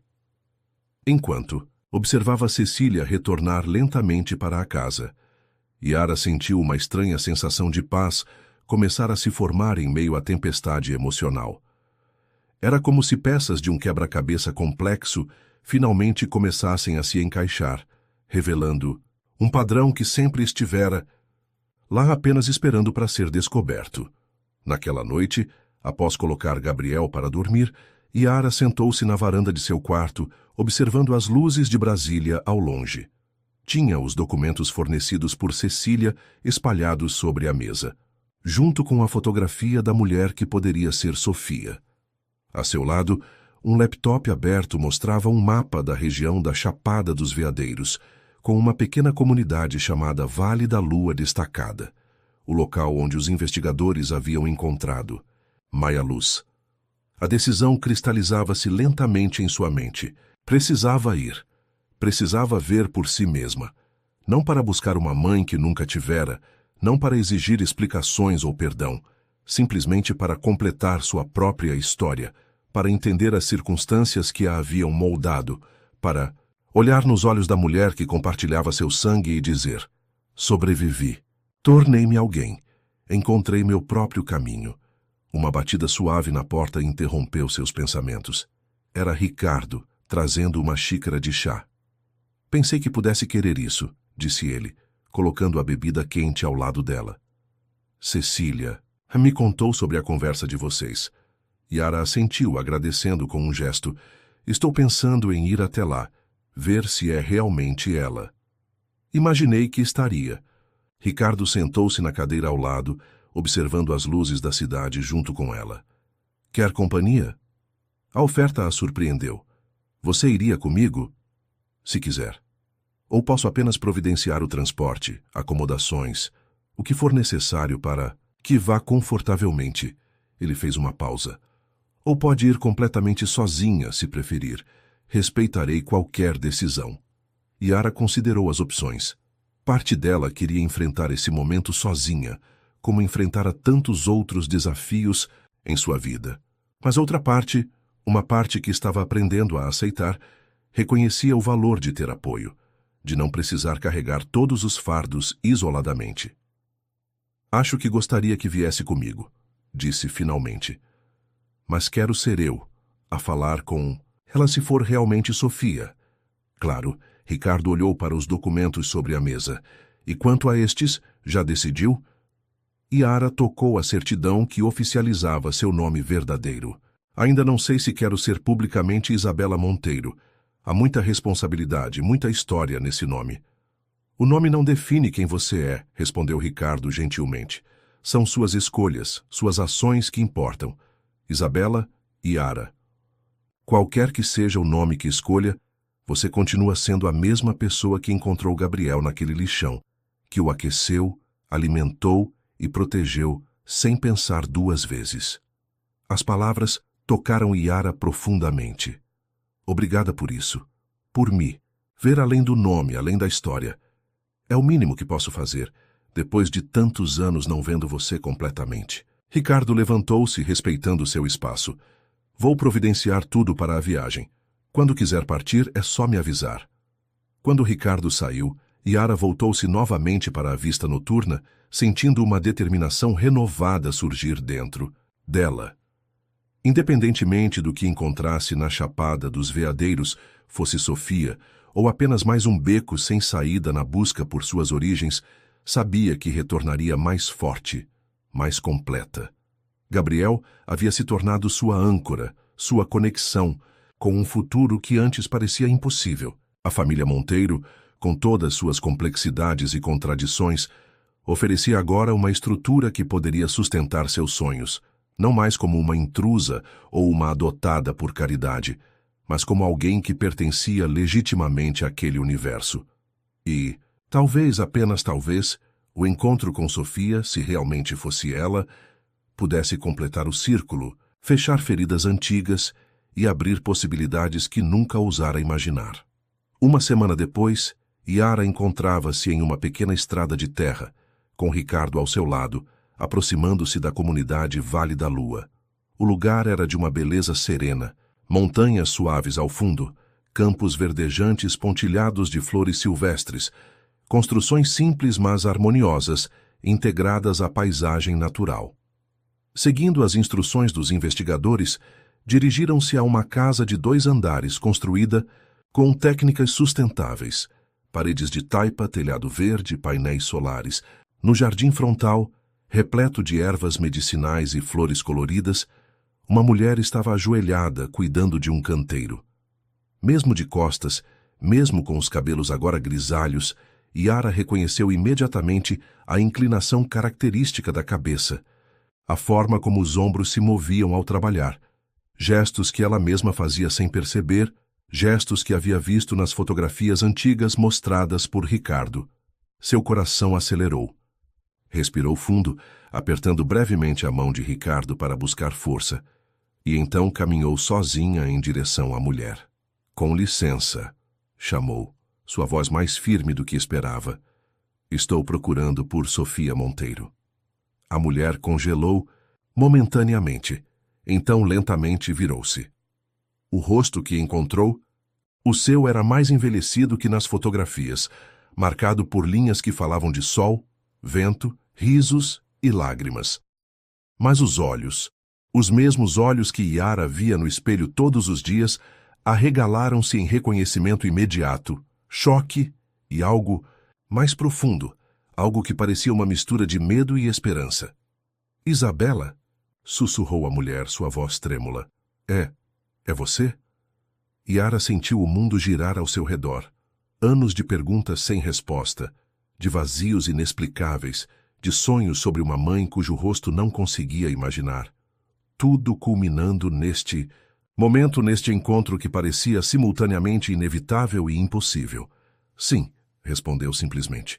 "Sou eu."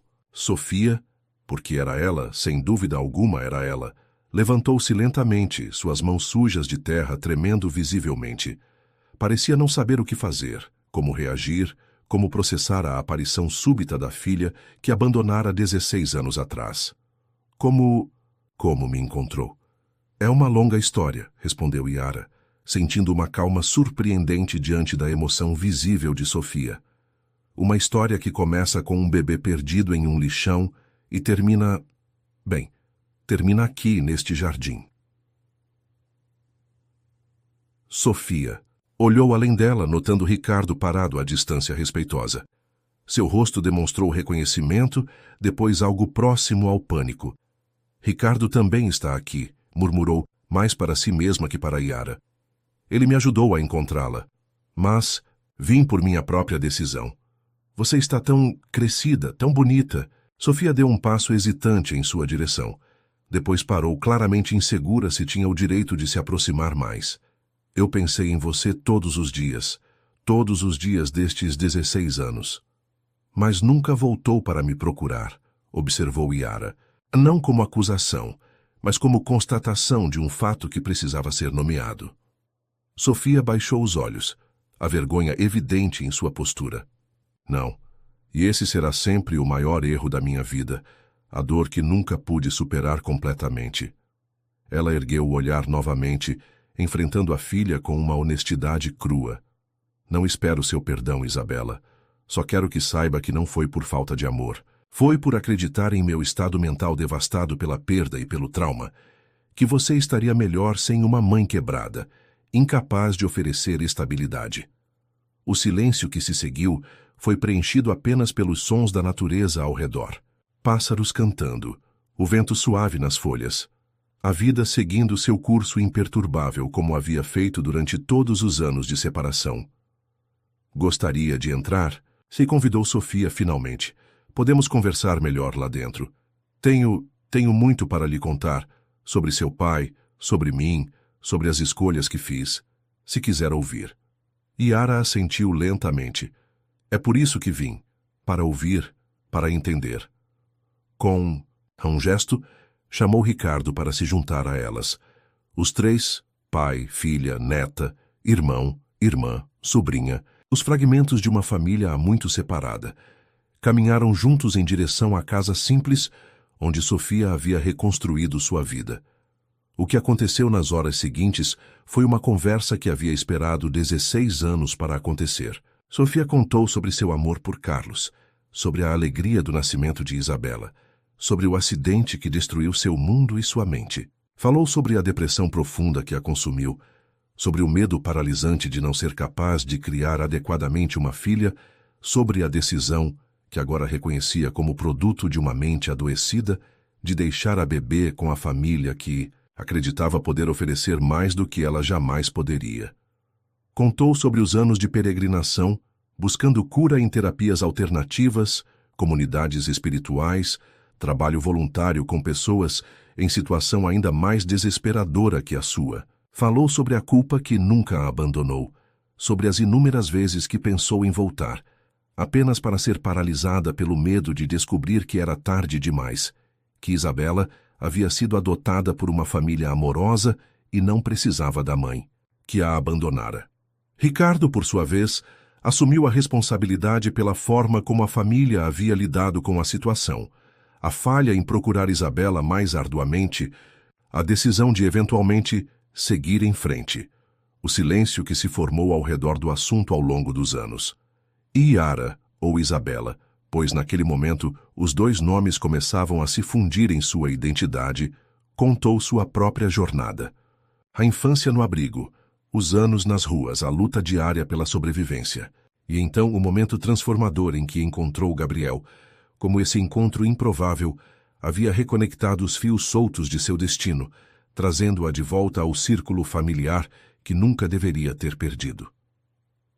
Quando o sol começou a se pôr, lançando uma luz dourada através das janelas da casa simples, Sofia fez a pergunta que claramente a atormentava. O que acontece agora, Isabela? Depois de tudo que contei, depois de tudo que você viveu, há espaço para mim em sua vida? Yara considerou a pergunta, com a mesma seriedade com que havia considerado todas as decisões importantes nas últimas semanas. Olhou para a mulher à sua frente. Não mais uma figura mitológica, nem vilã, nem heroína, apenas uma pessoa real com falhas profundas e um amor inegável, mesmo que mal direcionado. Não sei exatamente, respondeu com honestidade. Não posso prometer que seremos mãe e filha no sentido convencional. Esse tempo passou, mas podemos talvez construir algo novo, algo que respeite quem nos tornamos, os caminhos que percorremos separadamente. Sofia assentiu, aceitando aquela resposta incerta, como mais do que jamais esperara receber. Gostaria muito disso. Há alguém que você deveria conhecer, continuou Yara, voltando-se para Ricardo. Gabriel, seu sobrinho neto. Ele é especial. De certa forma, foi ele quem nos reuniu a todos. Eu adoraria conhecê-lo, respondeu. Sofia, um sorriso genuíno iluminando seu rosto pela primeira vez. Talvez pudesse visitar Brasília, sugeriu Ricardo cautelosamente. Quando estiver pronta. A casa. Nossa casa está aberta para você, Sofia. Sempre esteve. O ciclo que começara a se fechar quando Yara encontrou Gabriel no lixão, agora se completava. Não com um final perfeito de conto de fadas, não com o apagamento mágico de 16 anos de separação e dor, mas com algo talvez mais valioso. A possibilidade de um novo começo, de cura, de reconstrução. Enquanto observava Sofia e Ricardo conversando cautelosamente, reaprendendo a linguagem da família após tanto tempo, Yara sentiu uma certeza se formar dentro dela, independentemente do nome que escolhesse usar. Yara Silva, a sobrevivente das ruas. Ou Isabela Monteiro, a herdeira reencontrada, sua identidade verdadeira, havia sido forjada através de todas essas experiências, todas essas pessoas que agora faziam parte de sua vida. O bebê abandonado no lixão havia sido o catalisador, o elo perdido, que reconectou vidas separadas por tragédia e escolhas dolorosas. Gabriel, em sua inocência, havia completado um círculo que ninguém acreditava ser possível fechar. E Yara, Isabela, agora podia olhar para o futuro não mais como uma órfã sem passado, mas como uma mulher com uma história complexa e rica, com raízes recém-descobertas e ramos que continuariam a crescer em direções que apenas começava a vislumbrar.